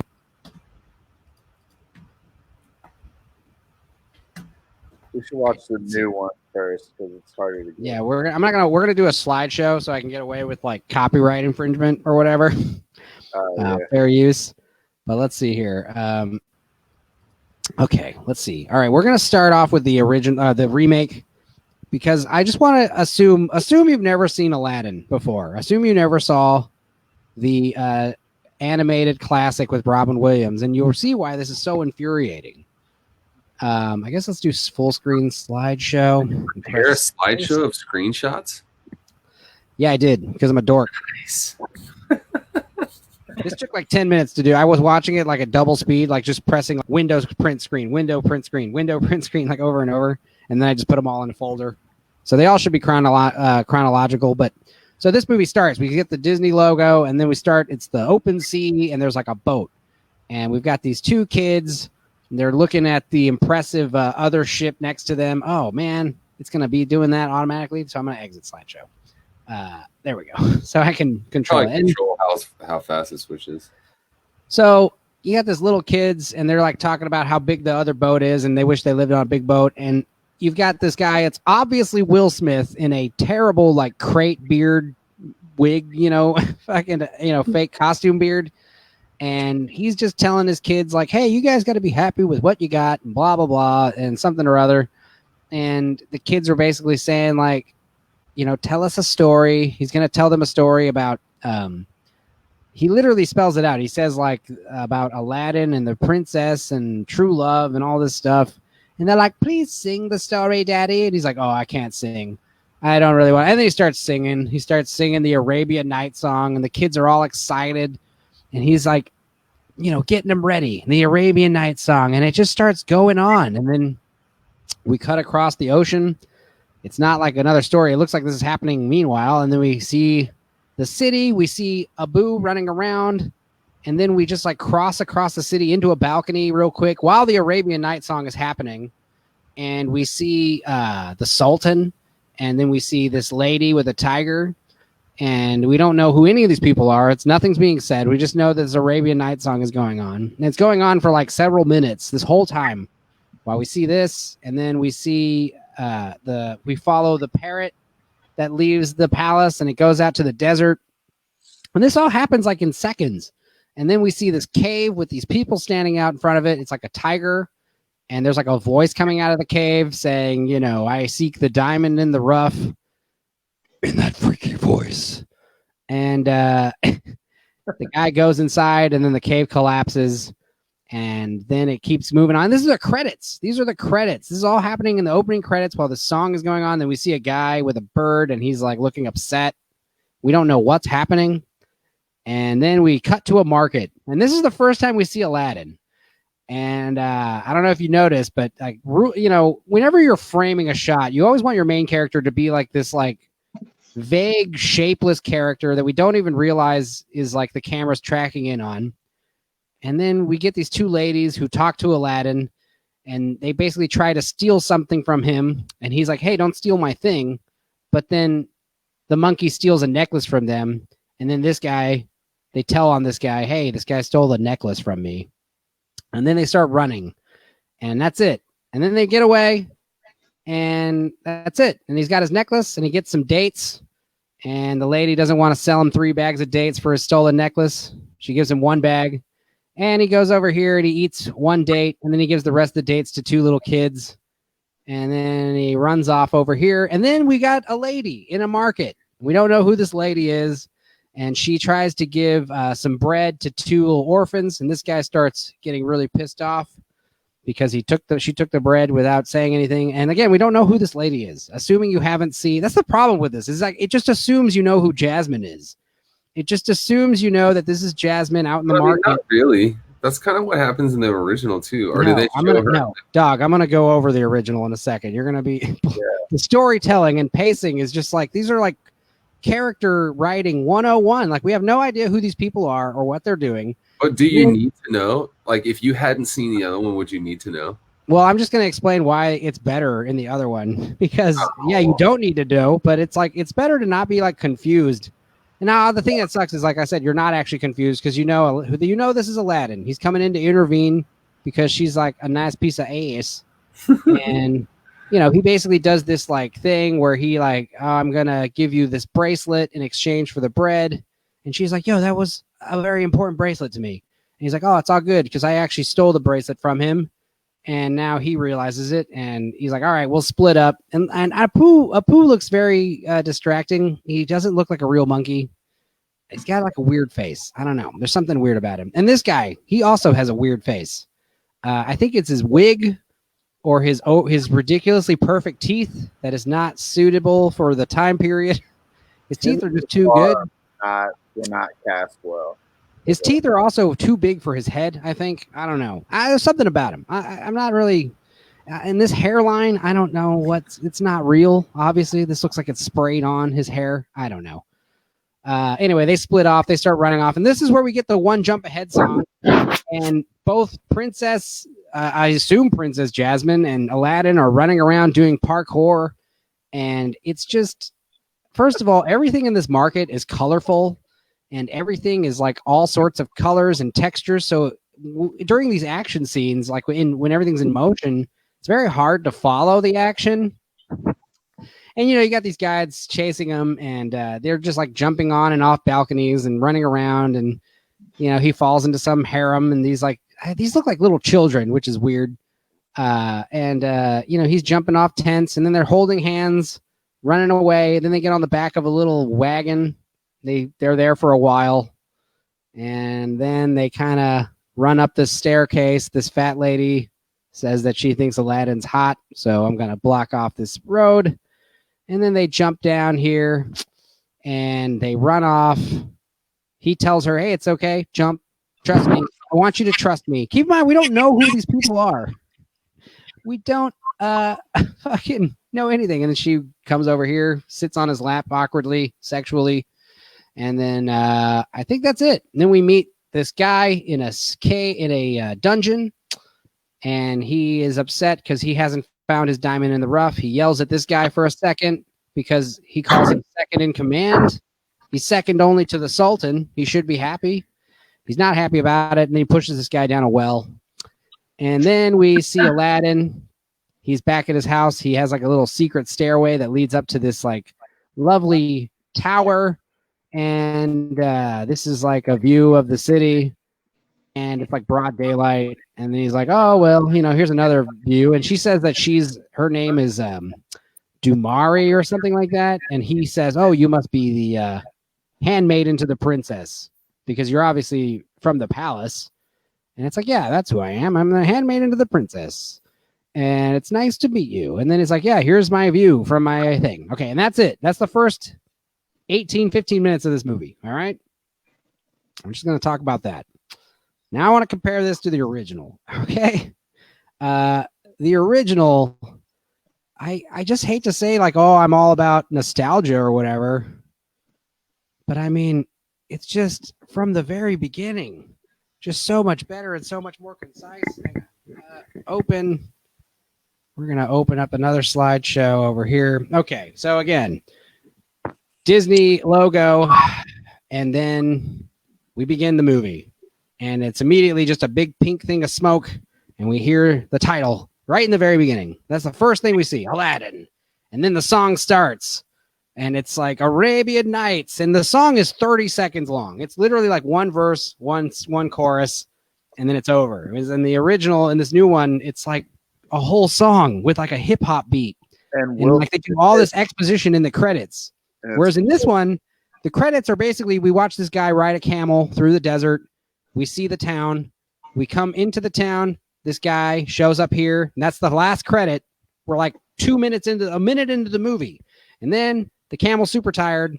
Camel falls down. The guy gets off it. Now the movie's starting, and this guy, unlike Will Smith in the other one, where he's obviously the genie, a lot of people don't realize this guy is also voiced by Robin Williams, which is kind of like saying he is kind of the genie, which is fine, but it's like it's not super over obvious. But the whole point is he's not trying to tell his dumb kids like a story to keep them from shutting up, to keep them to shut up a little bit. This guy's trying to sell you something. And he's like, oh, check it out. I've got a store. This is a place of mystery and enchantment. And also I've got a bunch of cool shit for sale. And he tries to sell you a hookah and it breaks. And he's like, okay, well, I've got this thing. It's very mysterious. And it's basically, this is the whole point of the movie is this guy is trying to sell you a piece of junk. And he's doing so by giving it some grand tale that probably isn't even true. I'll bet you all this genie shit's like not even real. He's just trying to sell you a lamp so you can pour gravy on stuff. What are these things for anyway? That's a question. Does anyone know what an actual lamp is? It's an oil lamp. I think there's a wick on it. Oh, it's an oil lamp. Right. Or something. Okay. Yeah, I think it's a light. Yeah, I don't know. If you watch the actual whole Aladdin remake, all the songs are like in halftime with like hip hop beats on them. It's weird. So anyway, now the story. He's like, okay, well, I'll tell you the story about the lamp. It's a great story. And the guy basically begins his story. And keep in mind, the credits are already over. The song Arabian Nights is over. And we start with the stars and these two mysterious figures in the desert. And the guy asked the thief, this guy, this intense fucking looking dude, he basically asked this guy to give him this stolen little ornament, and he puts it together and it turns into like a flying bug thing, and it flies off, and then it goes into some hill, and it turns into a living, like talking fucking tiger cave. The tiger opens his mouth and just sits there, and he's like, holy shit, this is awesome. And he tells this guy, go in there, give me that fucking lamp. And the guy's about to walk in there, and the bird, keep in mind in the original, in this remake, the bird literally talks like a parrot. He's just, whack, I'm a parrot.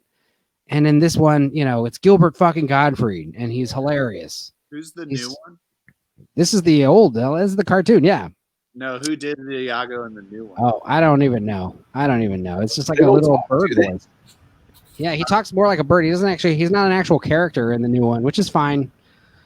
But anyway, then he tries to walk in, and then he sees this cool staircase, and the tiger starts opening its fucking mouth saying, talking, like, which is horrifying.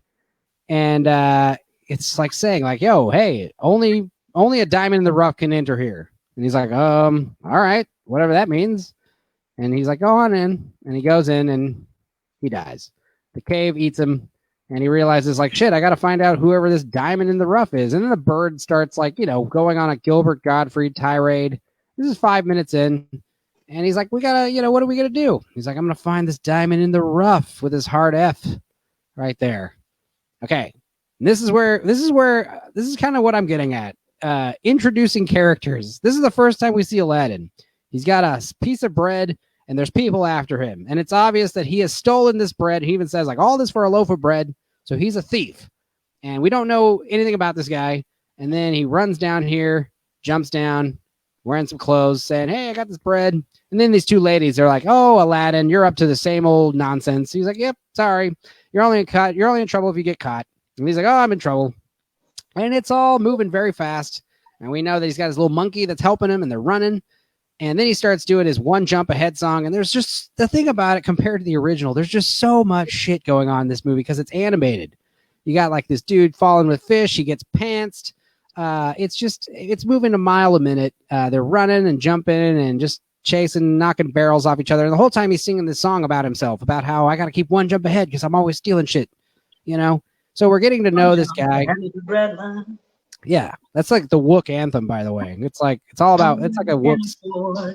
Yeah, it's like a Wook song, for sure. And he's just over here talking about how he just wants a loaf of bread. They're trying to fucking kill him with knives and shit. And you know, he runs in here, and this time the brothel, it's like these are like sexy women. All right, cool. In the live action, it's like it seems like there was like they're like 14-year-olds. It was weird. And you know, Aladdin's over here, or Abu's over here stealing fruit. They got the mistress or the maiden or whatever. What's her name? The madam. Talking about how she'd blame his parents, but he doesn't have any. So we know that he's like an orphan. We know that he's constantly on the run. This is his day-to-day life. He's like hiding from guards in like clever ways, running on sheep and shit.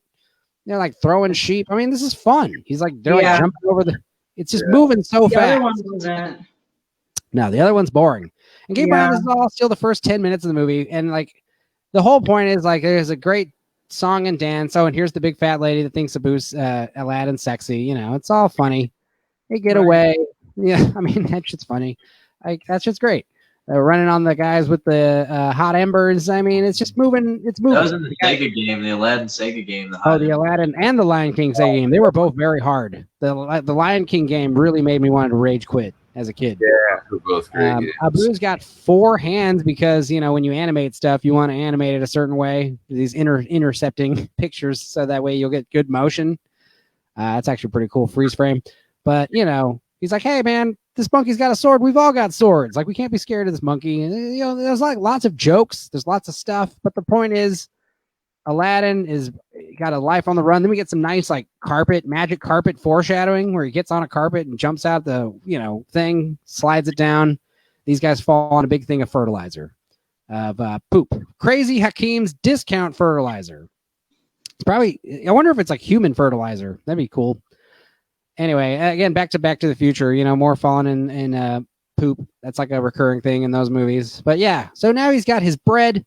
He's got the taste of his reward, the rewards of his victory, and he splits it, and he sees these little kids like getting ready to eat like a fish skeleton out of a dumpster. And Abu's like, no, I don't want to give it away. And, you know, he's like eating it. And these kids, look at them, look at their little eyes. And Abu, and you know, we see right here that Aladdin is a good guy. He feels guilty and he gives the bread to them. We get to know this guy. Abu feels bad too. He gives the bread, you know, and then they meet the Sultan who's like riding in on his nice horse. And they're like, oh, it's another suitor for Princess Jasmine. So we know of a Princess Jasmine. The name is mentioned. We know that a Princess Jasmine exists. We know that there's a person called Princess Jasmine in this movie. And, you know, these kids run out in front of the fucking thing, and this guy's about to whip them. And he jumps in and grabs the whip and gets thrown in the mud. So, you know, he's a good guy. We know this. We get to meet this character. That's kind of what I'm getting at. You know how important this is? Mm-hmm. And he says, you know, hey, fuck this guy. He says, what he says, it's not every day you see a horse with 2 rear ends. That's pretty funny. And this guy basically tells him, hey, you're a fucking no good street rat. You're going to die, and only your fleas are going to give a shit. And it's like, yeah, that's pretty brutal. It's pretty harsh. Yeah. And it really gets to him. And he goes back to his little solitude, little fortress of solitude that he has. And he puts his little monkey in his little bed, and he opens his curtain, and he looks out there, and he's like, man, there's like more to my life. I can do more. I want more. And you get to know this guy. You're like, hey, this guy, he's a thief with a heart of gold.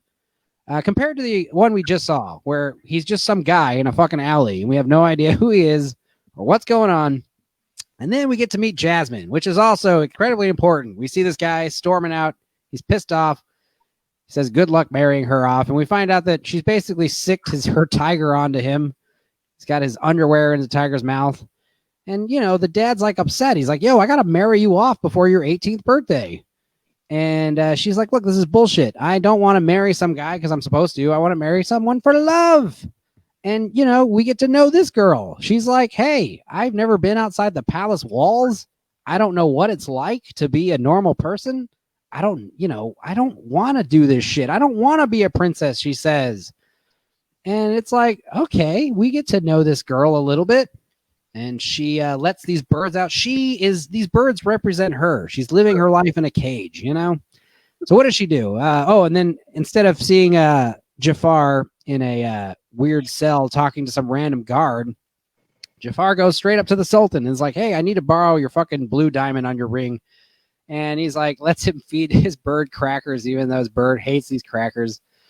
And he's like, look, I need your ring. He's like, I don't really know about that. And he like hypnotizes him. So we know right away this guy's evil. I mean, you know, and he gives him the ring. And he's off to do some spooky shit with the ring. We don't know what it is. He's going off to his creepy quarters while the bird is talking about how much he hates the Sultan, and they can't wait till they get the Sultan and they get their revenge on him. Like, they're clearly plotting against the Sultan. And then we see Jasmine sneaking out in the dead of night. The tiger's like telling her, like, please don't go. He's like, oh, I've got to go. And then we cut to the market. And this is actually pretty interesting. I never noticed this, but Aladdin's on top of this melon hut. And he gets Abu to set up a little distraction while he steals a melon. And then the balls on this guy to just eat the stolen melon, like right above this guy's head. Like, they're really just like eating this melon right over him. And then they do a good job of like Jasmine walking around the market. Everyone's trying to sell her shit. She's such a beautiful lady. And dude, like, this is what I'm talking about. We see the scene of him like laying eyes on her and just being like, holy God, like, I've got to get me some of that. So we understand that he's just a dumb idiot who just likes this girl because she's super beautiful. And he sees an opportunity here when she gets in trouble, giving this kid an apple. And then this guy goes straight to like, I'm going to cut your fucking hand off, because that's like the price they pay. And then he does this smooth, like, oh, just act crazy thing. And they do this fun little, whoa. And then they basically run off. There's no big scene here. These guys just meet each other right here, and then they cut to running away a little bit. Oh, wait, are we still going? Is that all of them? No, there's more. Is that all? No, there should be several more. But anyway, but then we cut to the, I mean, we all know how the movie goes from there, assuming that this, I don't have the rest of these pictures for some reason. Oh, no, that's it. There should be a few more screenshots, but I don't know what happened to him. But then they cut to, then he takes her to his little palace, and he's got a way better view, and we get to meet the girl. But that's like the first 15 minutes again. And it's just like, I could go on like this through the whole movie, but it's just not even necessary, because like, just like the first 15 minutes, there's just so much wrong with it. So much. Definitely. Good point. I don't know. I just wanted to just kind of express. Oh, here we go. Are we looking at this? Oh my God, Rex, this is what you were talking about. Yeah, that's what I was telling you. The blowjob right there. Right there in this little piece of ice. Yeah. I mean, that's pretty funny. Feel the curves, it says. Yeah. See her mouth right there, and then the dick. Right in their eyes. I don't know. I'm gonna have to look for some bigger one. It's pretty apparent. I mean, you got like this woman's hair, and then here's her nose, and then here's her open mouth, and her jaw, and then this thing is going into her open mouth. Yeah. Anyway, that's enough of that on the screen. Good Lord. This is where I get like, somebody I wonder if I got a, yeah. Yeah, I mean, I don't know, man. And like I said, I tried to watch the Aladdin remake like 3 times before I can finish it. And it's like, I don't even remember most of it. But like I said, the big part I had a problem was just like, I'm watching the live action thing and thinking like, were there scenes that I missed? Like, am I watching like an incomplete version of this movie where there's like scenes cut out? Musical. You know how important it is to like introduce your characters so we get to know their motivations and what drives them and who they are. Zach's gonna be watching. Yeah. That was good. Yeah. Oh, the music with animation really can't compare with live action ever. Yes, that's exactly right. I feel like they did a pretty good job with the new one. Yeah, the nostalgia can't compare, but like I said, it's like with animation, you can get so much more like rapid fire visual jokes, you know? Like in the original, like they like bump into a guy who's like fire breathing and he like chokes on it, and there's like a guy swallowing a sword, and Abu like just like yanks the sword right out of the dude's neck, and like the guy is like, oh, and yeah, I mean, it's just it's so much rapid fire. And then also like with the Lion King, like the music numbers, like, you know, the music numbers, everything turns like all bright and colorful. Like even if I just pull up my screen share and just show you like the folders, just like the thumbnails, like you just get a better idea of just like how much more like, let's see here.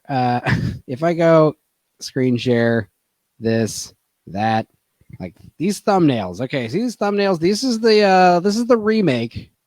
Like you see that?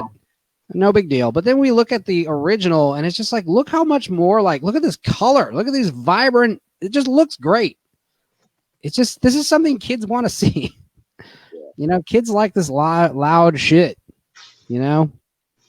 And well, have you seen Rio?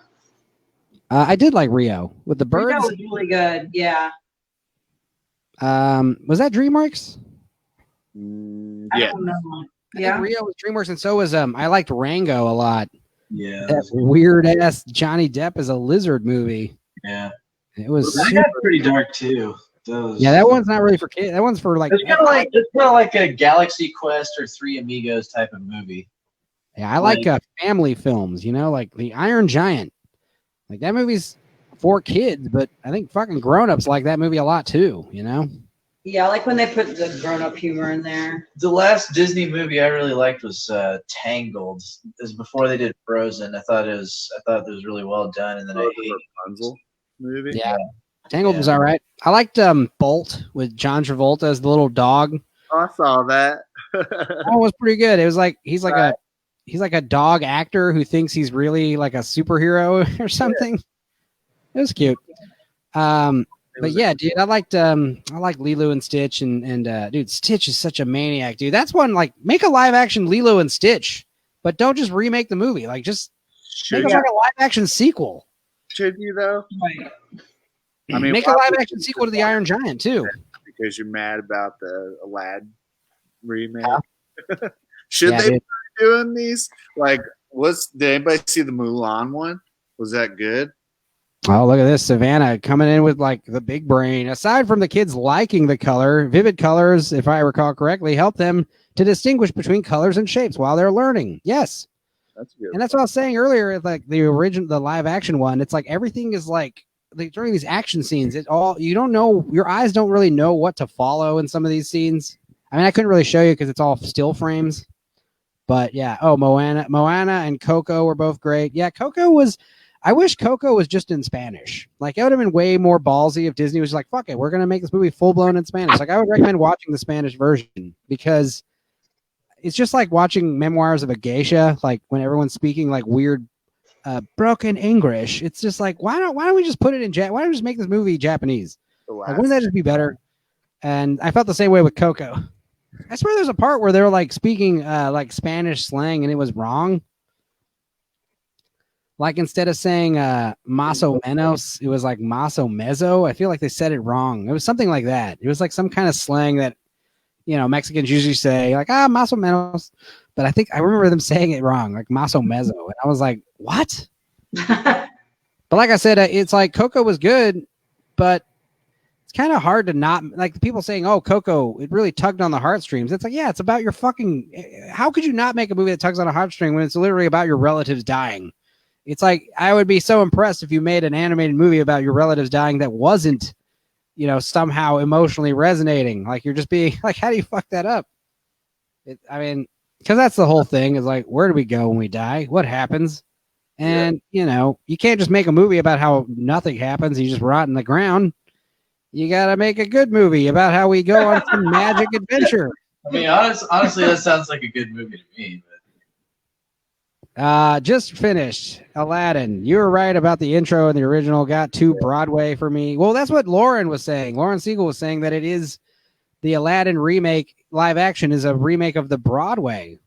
Yeah. And it's like, yeah, but why? I'm going to go ahead and explain why the Broadway version has bad character introductions then.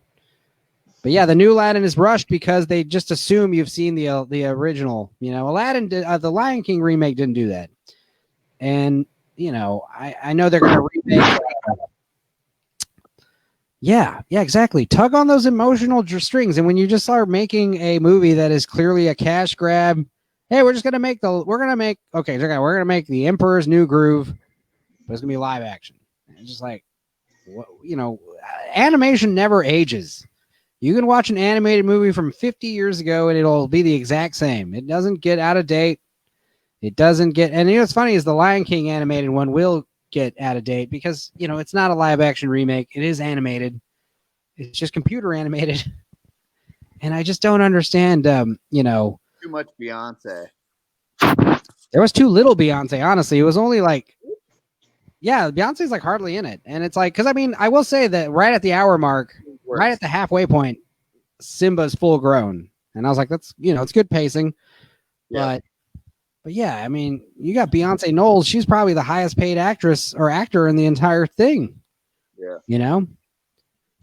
And I was joking, did James Earl Jones even have to read his script again, or did he just do all of his lines from memory from 20 years ago? Why don't they just use the same audio?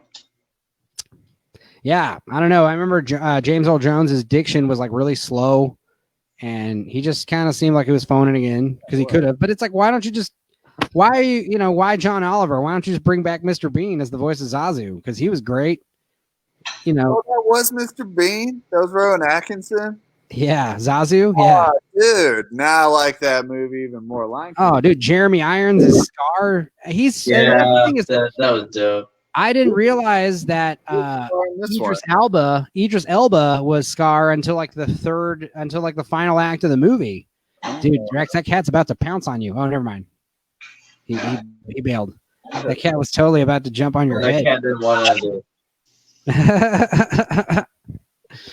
But yeah, I just remember Scar, his voice just wasn't as great. I wonder if the OGs help kids learn emotional facial. Yes, they help them learn emotional facial expressions with overdone eyebrows, puppy dog eyes. Yes.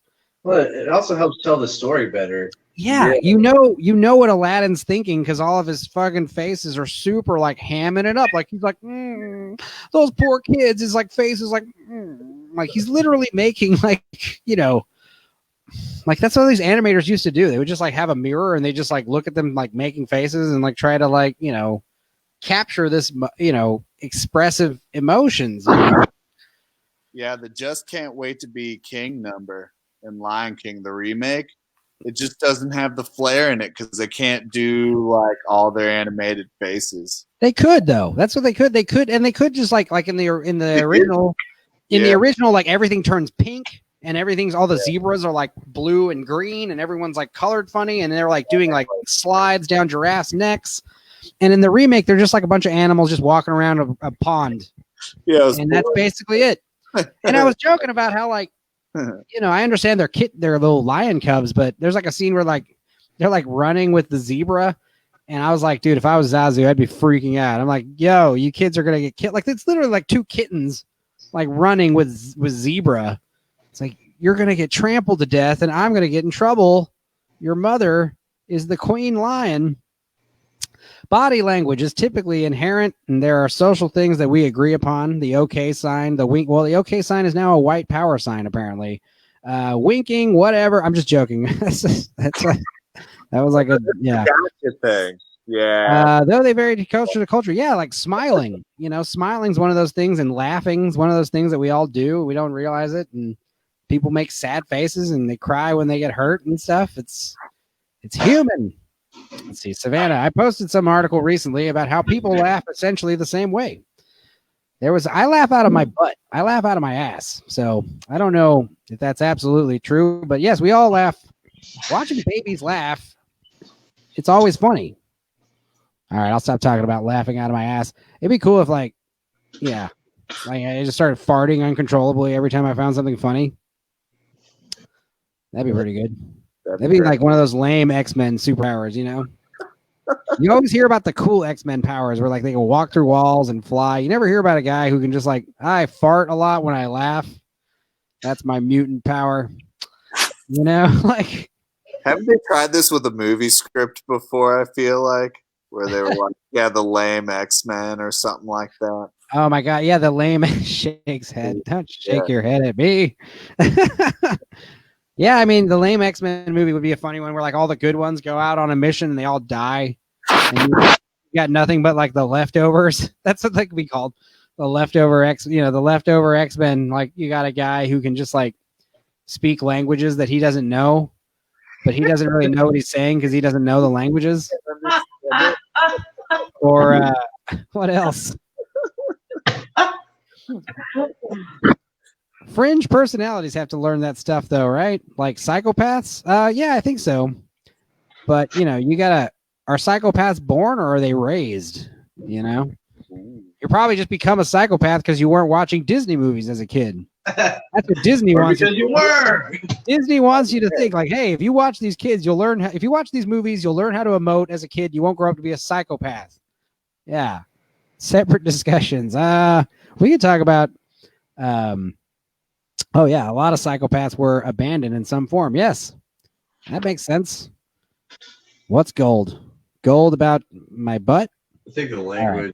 Foreign language man. Oh yeah. His name can be Linguo. And, you just bring him in to like delegate situations. Like he knows every language but has no idea what he's saying. Yeah. Pretty much like Peggy Hill, kind of, but with Spanish. Oh yeah, she knows Spanish. I think I'm saying this correctly. But what are some other lame like the Mexican judge a horse or something? Well, like I was telling Rex the other day, I was telling Rex about Miss Marvel. Miss Marvel is the because I was saying like they're trying to replace Spider-Man as the main Marvel disc mascot. So they wanted Captain Marvel to be the new main Marvel character because A, she's a female, and B, she has the name Marvel in her namesake. But everyone hates Captain Marvel. She's extremely boring, especially in the comic books, because she's very smug and way too powerful. So, like, no, there's nothing exciting. She's so overpowered. They think that, if we just make her really powerful, that'll make her popular. It turns out that's not why superheroes are popular. So, Captain Marvel failed. So now they're trying to do Miss Marvel, and she's even worse. I swear to God, Miss Marvel is she's like this Pakistani teenage girl, and her power is, are you ready for this? Her hands get big. And that's it. Her hands get big, and she can punch you really hard. And this is a superpower that no woman would ever want that power. You know what I mean? No woman would ever fantasize about having a power where her hands get big. You know? Just like how no man would ever want a power where his dick gets smaller. You know what I mean? It's just like, women are simple creatures, just like how men are. Women like things like, flying, turning invisible, just as much as a man does. Men like these powers because they're God powers. You want to have superhuman strength and, the ability to have telekinesis and telepathy. That's how you say it. Controlling fire. Being really fast. Impervious to damage. These are superpowers. Your hands get big. It's like I can't think of a lot of situations where I'm just like sitting in somewhere and I'm like, God, I wish my hands were like twice as big. So does the extra punching power come from like additional mass in the hand, or does she have super strength as well? No, I think it just comes from her hand. But the idea is like theoretically, like your arms wouldn't be able to lift your hands, But I mean, that's just nitpicking, I guess. Also, could Mr. Fantastic of the Fantastic Four just stretch his hands to be bigger and therefore have the same power? Yeah, but he can stretch everything, and he can like turn into rubber bands, and he can do all we all know like She's basically like nerfed Mr. Fantastic. Yeah, like super nerfed. Well, what's really fucked up? The nefarious thing about Miss Marvel, unfortunately, is she was created by what's her name? Sana Amanat, who is the the one who's in charge of Savannah, I'd take an extra hand before a bigger one. Yeah. I'd have 3 or 4 hands like Goro, 4 hands. Yeah, that's epic. Yeah, Goro can beat the shit out of you because he has 2 extra arms. They're not even hands, they're arms, and he's also a giant fucking monster. But I was gonna say with what was I saying about superpowers? Oh, lost my train of thought. Extra hands, though, that would be useful. I thought of a super.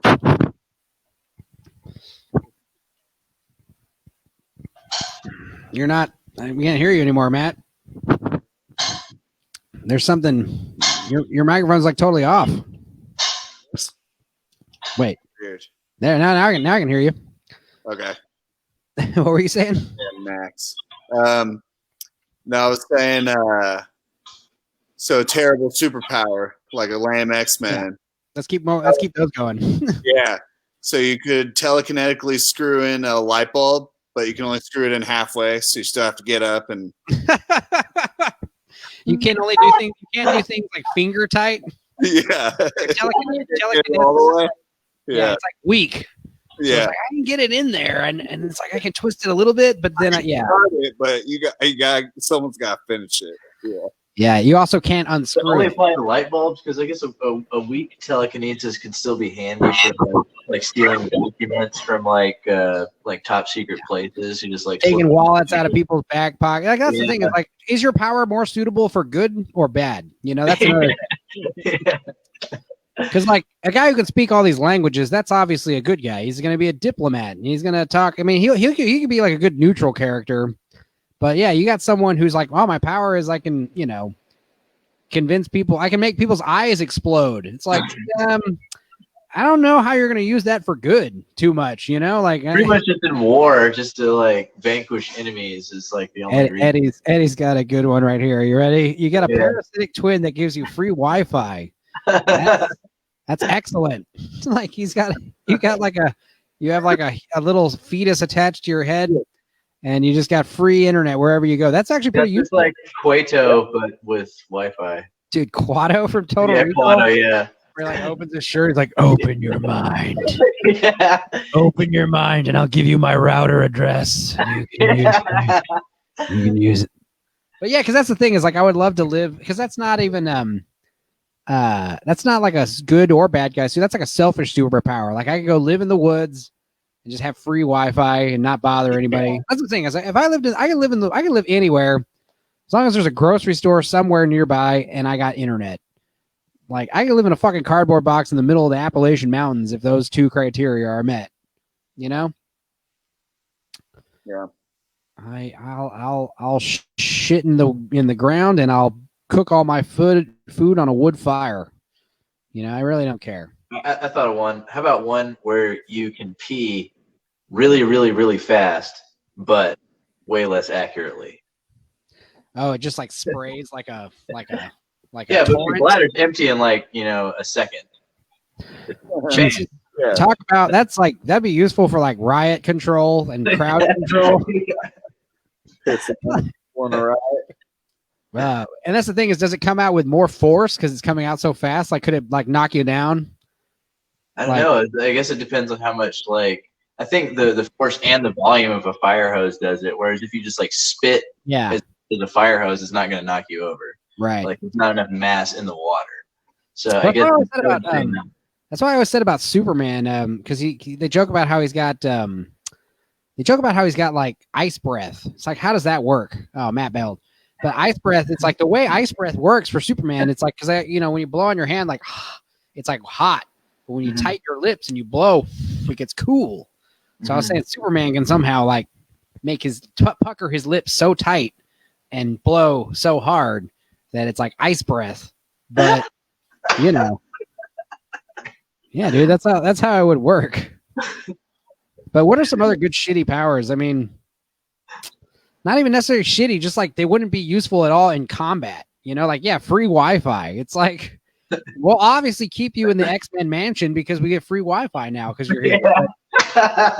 And you're helping the X-Men solve crimes with our internet because we need internet to do a lot of stuff. So yeah, you are a useful member of the X-Men, but you're the B team. We're never fucking bringing you out in the field.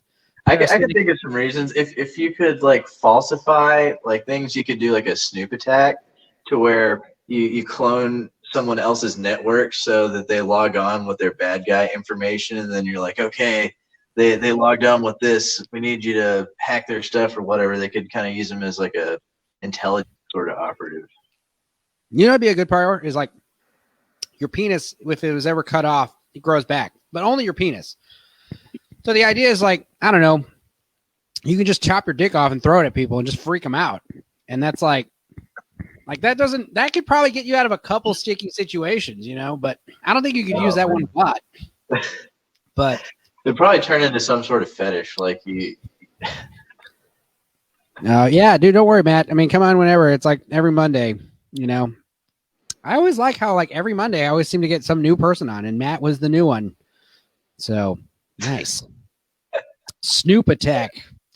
Yeah, dude, that's when you fucking blow a big old fat hit of chronic in their face, Snoop Dogg style. That'd be hilarious. It's like you're just always like shotgunning like weed smoke out of your lungs, or no, just all the air you breathe, like you just constantly have smoke coming out of your mouth, like breathing, like you breathe smoke. So you can get people stoned through CPR.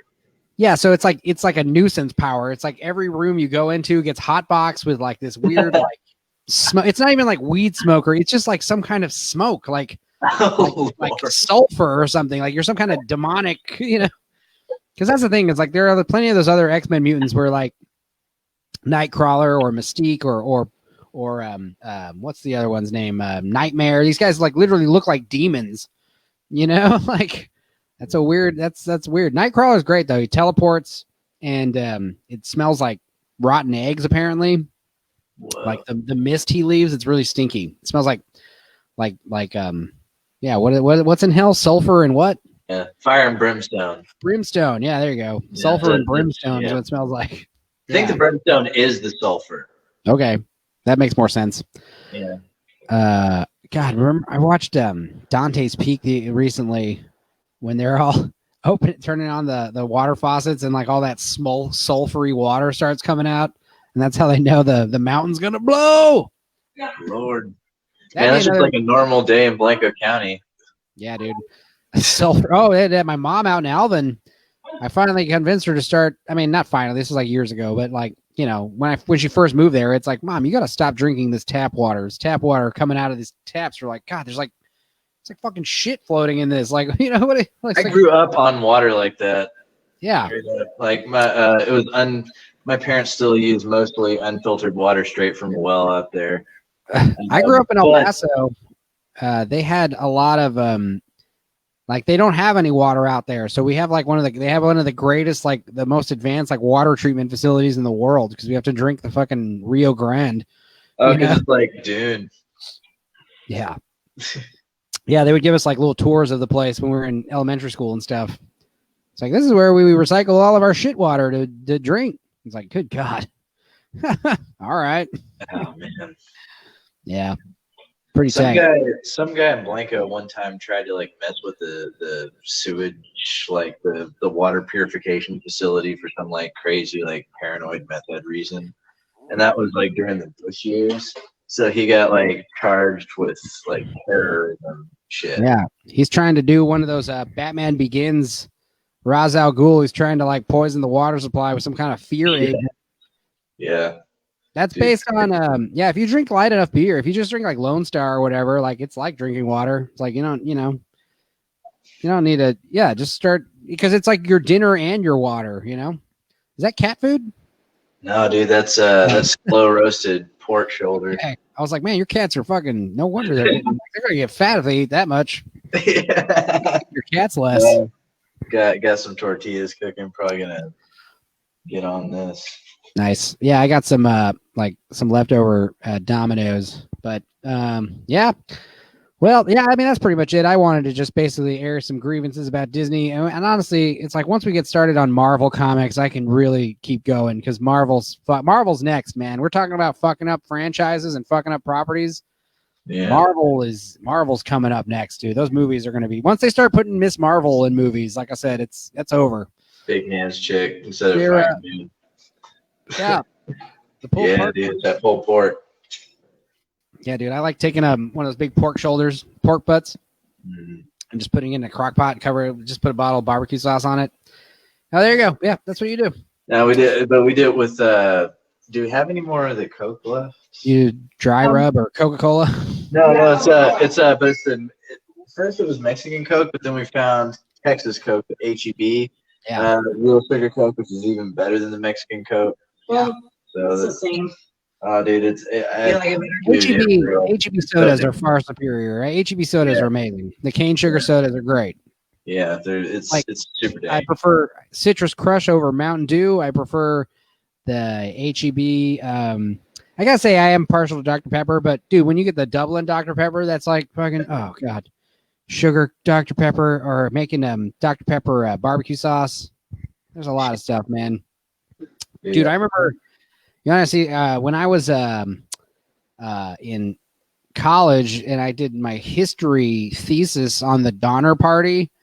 I brought in a Dr. Pepper brisket.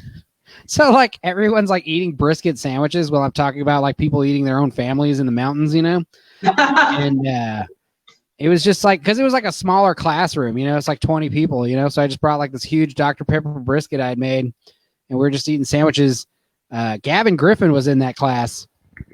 And yeah, I just remember like the teacher, Mr. McMullen, he was like, you know, like an angry police commissioner.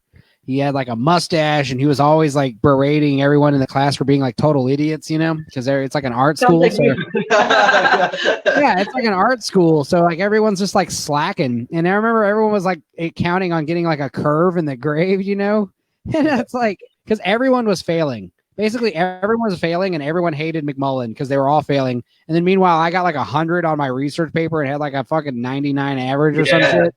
Totally ruined the curve for everybody. Screwed their curve super hard. Yeah, he told me that like my Donner Party paper, it was like I gave him like new information he'd never heard because he gets like the same fucking papers every semester, you know. Mm-hmm. And I was like, I told him like I found the guy who's responsible for the Donner Party, and he's like, yeah, it's actually pretty impressive. I never heard this before, but it's like, yeah, some guy owned a station in like Fort Bridger or something near Colorado. And he was the guy that was telling everyone to take what was later to be known as Hastings Cutoff. He started calling it Hastings Path, and it's like the shortcut. It's like shorter, and it's takes less time, and it's an easier road. Truth is, it's like way harder. It's like steep, rocky cliffs that you can't take wagons over, and it's like twice. It's like 100 miles longer than it should be. So basically because he was telling everyone to take this shortcut because it would get him more traffic at his shop, and he told everyone, he's telling everyone to go take this path. And apparently there was a journalist named Zwick or something like that who was ahead of the Donner Party. He was with the Donner Party at first, but he started riding ahead of them solo, and he took the Hastings Cutoff first, and he got there like a day or two ahead of them, and he immediately was like, oh my god, like the fucking Donner Party's never gonna make it because of all these cliffs and stuff. Like you can't take wagons here. So he turned around, went back to the trading post, and gave the guy, his name was Jim Bridger, he gave him like a letter for the Donner Party. Give this letter to the Donner Party. And the letter, he said, was like, don't take this path. And this journalist said to his death, like that guy had to have thrown the note away because they obviously disregarded that information and went through the Hastings Cutoff anyway, and ended up getting snowed in the Rocky Mountains, and you know, had to like resort to cannibalism. And they're saying it's because that dude he was like, no, fuck that, I can't tell people not to take this path. This, you know, I need money. So yeah, the Donner Party, the pioneers, man. Back when it took like a year to cross the country, and like several people would die on the way, and people would be born. Oregon Trail. It was like Louis C.K. said, it's like you'd be a new group of people by the time you got there, you know? Like, you know, because like people would die and get born and be replaced, and you know, yeah. A lot of people would quit. A lot of people would quit like halfway. They didn't want to make it all the way to California. By the time they got to like Wyoming, they're like, this is good enough. This is fine. And they're like looking around Wyoming, and they're like, you sure? This place looks shitty. No, we're fine. We'll be fine here. We'll just stay here in Wyoming. Eddie saying he got the green wings from Evangeline. Are they like green curry? Okay, I'll check them out. I gotta be honest, like, I'm all about that Bender Bar. I'm waiting for, is Bender Bar open yet? Are they back getting wings again on Tuesdays? Oh man, I'll catch you later. I'm gonna eat some pork. Bye. All right, Rex. See you, man. Later. I don't know. Anyone else want to come in here? That's fine. If not, I'll probably bounce out of here. But I'm hoping karaoke can happen again soon. Should I do a song? Let's do the Wook anthem. Let's do the Wook anthem from Bender Bar, hopefully open. I can't wait till Deckhands open doing karaoke on Thursdays with Only the Best karaoke, OTB with your boy Big John. Can't wait. Let's see here if I can find one jump ahead. I'll probably get struck though, right? Is that how it works? let's see. Let me see if I can do this. We'll put this over here, and we'll go back over here. Oh, Deckhand is open. Okay, yeah, I know Deckhand's open, but are they doing karaoke on Thursdays? Because I've got to say, man, the bowl of tom yum soup is my jam. Getting a bowl of tom yum soup at Deckhand, and oh my God, next week let's review Frozen.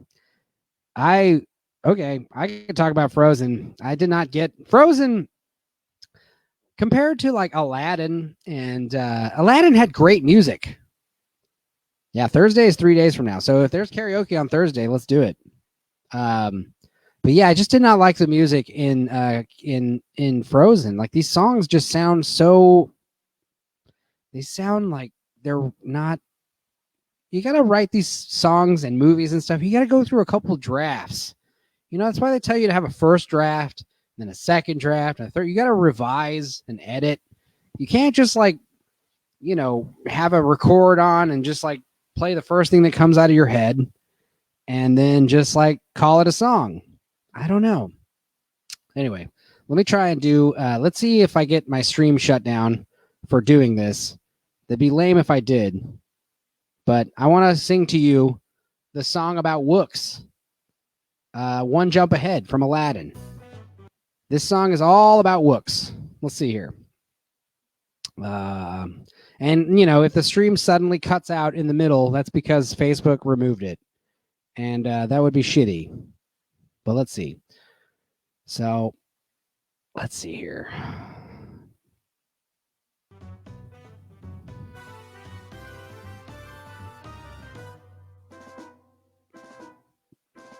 Gotta keep one jump ahead of the breadline, one swing ahead of the sword. I steal only what I can't afford. That's everything. One jump ahead of the lawmen. That's all, and that's no joke. These guys don't appreciate I'm broke. You see, it's about Wooks. Riff raff, street rat, scoundrel. Take that, just a little snack, guys. Rip him open, take it back, guys. I can take a hint, gotta face the facts. I can use a friend or two. Oh, it's sad. Aladdin hit the bottom. This is the hooker singing that part. He's become a one-man rising crime. I'd blame parents, except he hasn't got 'em.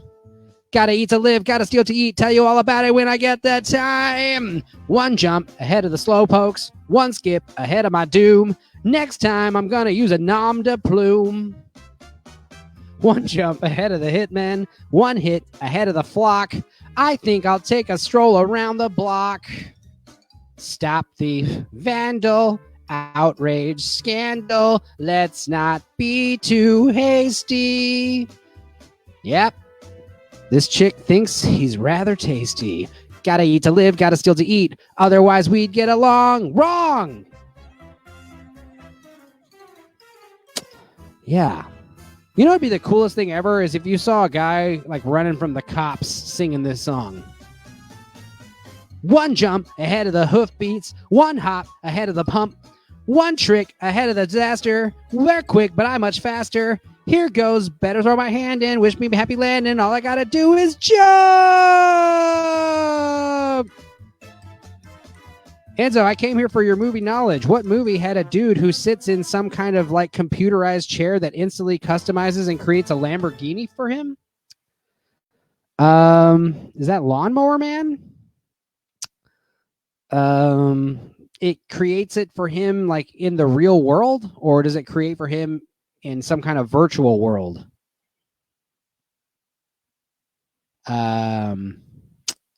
I'd love to help you. I love this game. I love guess movie games. Guess the movie. I would love to help you do that. Let's see here. First of all, let's change the settings. So Shift, turn that off. Shift, click. Now it should. Nope. Maybe. Yeah, I mean, I'm thinking filmed in Dallas. Is it Lawnmower Man? Is Pierce Brosnan in it? Is Pierce Brosnan in it? And let me pull up Lawnmower Man 80s. There's also Weird Science. Now, Tron. No. Let's see. Lawnmower Man is 90s.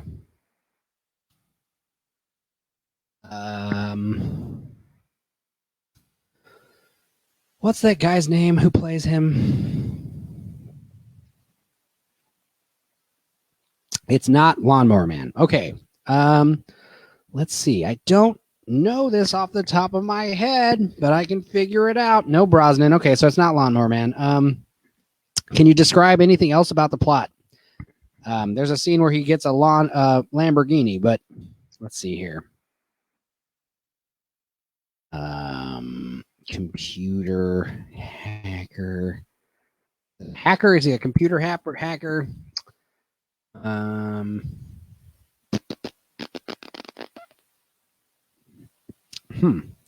I gotta say, I may be stumped on this one. The guy is in a. Let's pull this back up. What movie had a dude who sits in some kind of computerized chair that instantly customizes and creates a Lamborghini for him? I'm gonna do some digging. Let's see here. Let me pull up these comments. Oh, jeez. Oh, jeez. Oh, jeez. Jessica, weird science of guy cooking burrito. Weird scene of a guy cooking a burrito in a microwave. He dreams he's in his stomach. Are you thinking of Inner Space? Inner Space with Martin Short and Dennis Quaid? Or there's another, there's a dream movie with Dennis Quaid where I'm not remembering a Lamborghini scene in Inner Space. What was the other movie with Dennis Quaid where is it Dreamscape? Oh, Joe Satriani. Damn. Is this like one of those games where you know the answer and you're like quizzing me? So it's not Dennis Quaid. It's not Dennis Quaid. Jessica, you want to get in here and like help me figure this out? If you want to just like click that link and come on in here and tell me, we'll figure this out together because I have questions. Let's see. Okay.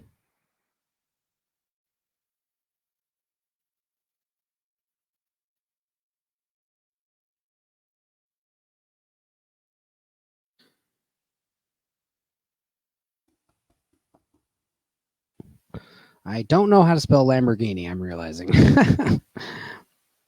No, it's movie night. Is that why you're trying to figure out what this movie is so you can watch this movie? Well, like I said, hopefully. Oh, man. It can take 80s. Let's see. 80s computer movies. There's only like a handful of them. There's not a lot of them. Let's see. War Games, Tron, Weird Science, The Last Starfighter. That's not it. Superman 3, no. Oh, is it Cloak and Dagger? No. Is it a horror movie? Do you know what genre this movie is? Is it funny? Is it like family? Is it scary? It's not Explorers. It's not Brainstorm. It's not Christopher Walken, right? You don't know who's in it or who, anything like that. Any kind of information. Any information at all is great. She found it. What is it? You got to tell me now. It Takes Two with the Olsen twins? Or are you saying it takes two people to find the movie?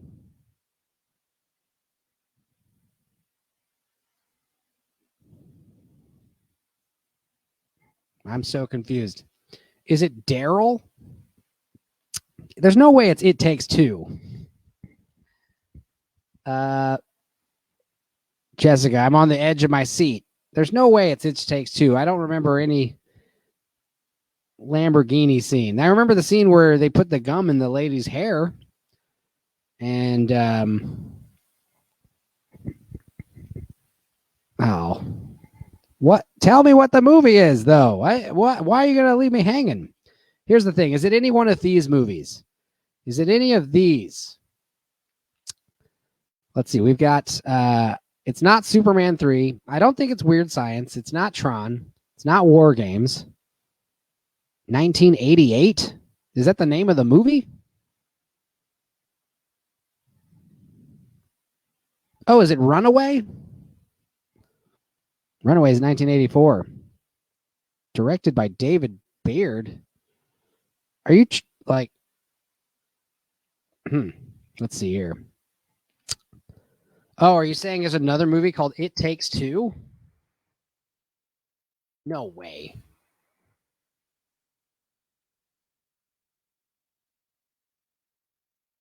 Holy shit. You're right. There is another movie called It Takes Two. I would have never guessed this. I've never heard of this movie. Let's watch the trailer. Hang on. Let's stop. Let's share again. Let's turn on my audio. Yeah, I got that. Yeah, holy Lord. Okay, let's see. It Takes Two. What the hell is this? United Artists. Manure. Dude, that's the third time we brought up manure today. We're talking about Back to the Future, where Biff always falls. And yeah, I have a small delay here. So whenever you comment something on Facebook, it's like 5 seconds late. But yeah, that's like manure in Aladdin, manure in Back to the Future, manure in this movie. In 72 hours, Travis and Steffi will be wed. Uh-oh. But first, he's going to buy himself a wedding gift. He's got to get himself new shirt buttons. For a good deal. Why would you get your wife a fucking Lamborghini for a... Whoa, nipples. Holy shit. Those are some nipples going on in that dress. Is that Blondie? No. Is that Debbie Harry?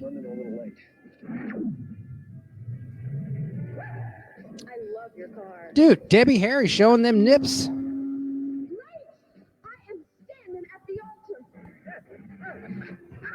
Oh my God. I'm having a small problem with the car. So,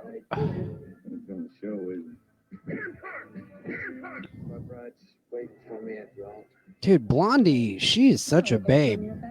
Is that her? Travis Rogers is about to find out when you come to that fork in the road. What do I do? Come with me to California. That's not Debbie Harry. Go both directions. No, I don't think this is a horror movie. I think this is like a weird sci-fi rom-com. If there's no wedding, we still get paid. No, that was Leslie Hope. Never mind. No, that wasn't Debbie Harry. I thought that was Debbie Harry from Blondie. It's a horror. It's horror in the sense that it's existential horror and that, you know, these movies actually exist. I think that's the horror about it all. I don't know. Yeah, it's not Kimberly Foster. Yeah, I thought it was Blondie for a second there. Anyway, she had some nice nips in that dress. So, yeah, comedy rom-coms. There's not a lot of good comedy rom-coms that I like. They're out there, but yeah, I like Blind Date with Bruce Willis and Kim Basinger. That one's very funny. I liked They Came Together with Paul Rudd and Leslie Knope, Amy Poehler. That one's good. But yeah, I don't know. I guess I'll do one more. The Sweetest Thing. That's a good one. Yeah. What was the other one? Where yeah, he did not hate it. Yeah, that's good. Because there are rom-coms that are awful. I can't even think of some right now. There's the one where what's the oh yeah, I mean, thank you. I mean, I didn't even help. Did I even help you figure that out? I don't, you know. I am actually ashamed. I'm actually ashamed that I didn't nail it. Normally I'm pretty good at guessing these movies and stuff, so we have to do guess movie by plot again next time, where you guys just call in and try to figure out what movie you remember from your childhood that you don't know what it is and you want to rewatch it, and I can help you figure it out. I could try doing that. Okay, well, I guess it's like almost midnight. I'm gonna go ahead. We've been doing 2 hours and 10 minutes. Yeah. Like I said, next time we talk about, I don't want to do more Disney movies, to be honest. Frozen sucks. I didn't like Frozen. Let it go. Let it go. Ma, ma, ma, ma, ma, ma, ma, ma. That's just not as catchy as Prince Ali, Fabulous He, Ali Ababwa. You know? He's got a zoo. I'm telling you, you know how it goes. Everyone knows how those songs goes because they're ingrained in our memory because they're classics. So yeah, stop trying to bastardize these classics, remaking them. Let's go back to 2D animation, even though they cost way too much money and they lose money and they never. Let's do that stuff again. I don't know. Anime is still killing it. Everyone loves that anime. All right. Well, I guess let's pick a song to play us out. What's a good one? Let's see. Let's see some more.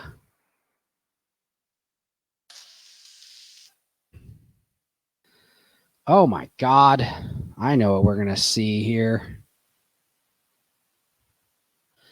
Easy does it. Yeah. Let's see if we can do karaoke on Thursday.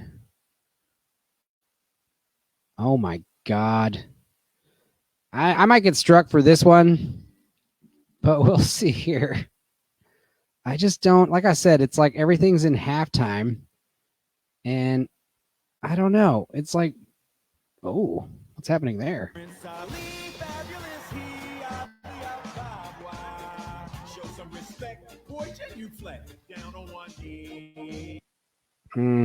No, we're not doing it. All right, guys, that's it. I'm gonna bounce, eat some pizza or something, watch the Orville again.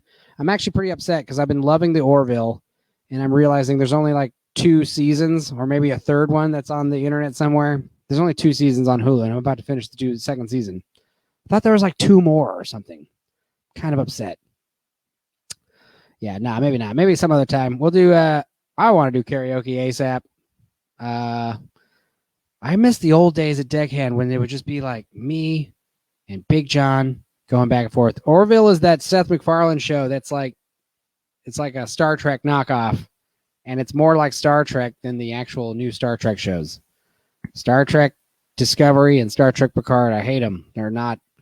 The Orville is back to the roots of like, because in Star Trek, you wish that you lived in that future, you know? You wished it's like a perfect future where everyone is great, everything's peaceful, everyone's got unlimited resources. It's a magical time to be alive. That's the whole point of Star Trek. You fantasize about living there. I have seen the first half of Space Force. Maybe that's something I'll watch. Also, is the second half of Space Force, but I'm digging it. It's nice and it's chill too, and I'm glad it's also not, talking about how stupid Space Force is. It's trying to like sell you on it. Space Force, it's like a real thing. You don't want foreign aggressors taking down our satellites and stuff. It's pretty. There's like lots of room for it to go. So I'm digging it. And Steve Carell is like a 4-star general. Like those types of people, they wake up and first thing they do is make their bed, and then they start like they always have like excellent posture and they exercise every day. And, it's just such a weird character for him to play. I like it. It's outside of his normal. Savannah, thanks for watching. Jessica, thanks for watching. My guests tonight were Matt and, oh yeah, I heard about that. Yeah. Yeah. I mean, trademarking the term Space Force so they can't actually use the term Space Force. What other name would we give it for the U.S. Space Force? We can call it the U.S. Space Brigade or the Space Command, because the Naval Space Command is a real thing. You know, they don't tell you that we've actually gone to the moon a lot of times since the Apollo missions. The Navy's gone to the Navy Space Command has gone to the moon a bunch. They don't want you to know that.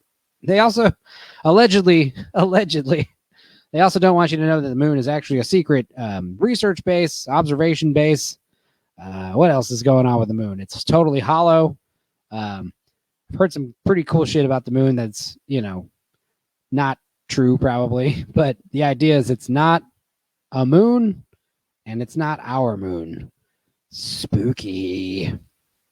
Anyway, yeah, what else can we call it? Space Brigade, Space Command, Space Face, Space Plaza, Space Science. It's got to have a cool like it's got to have a cool like initialism, like it stands for something, you know, like it can be called Scrote, Space Command. Never mind. All right, guys. We're at 2 hours and 16 minutes. I'm gonna bounce. Yeah, Space Plaza. I think that's a good one.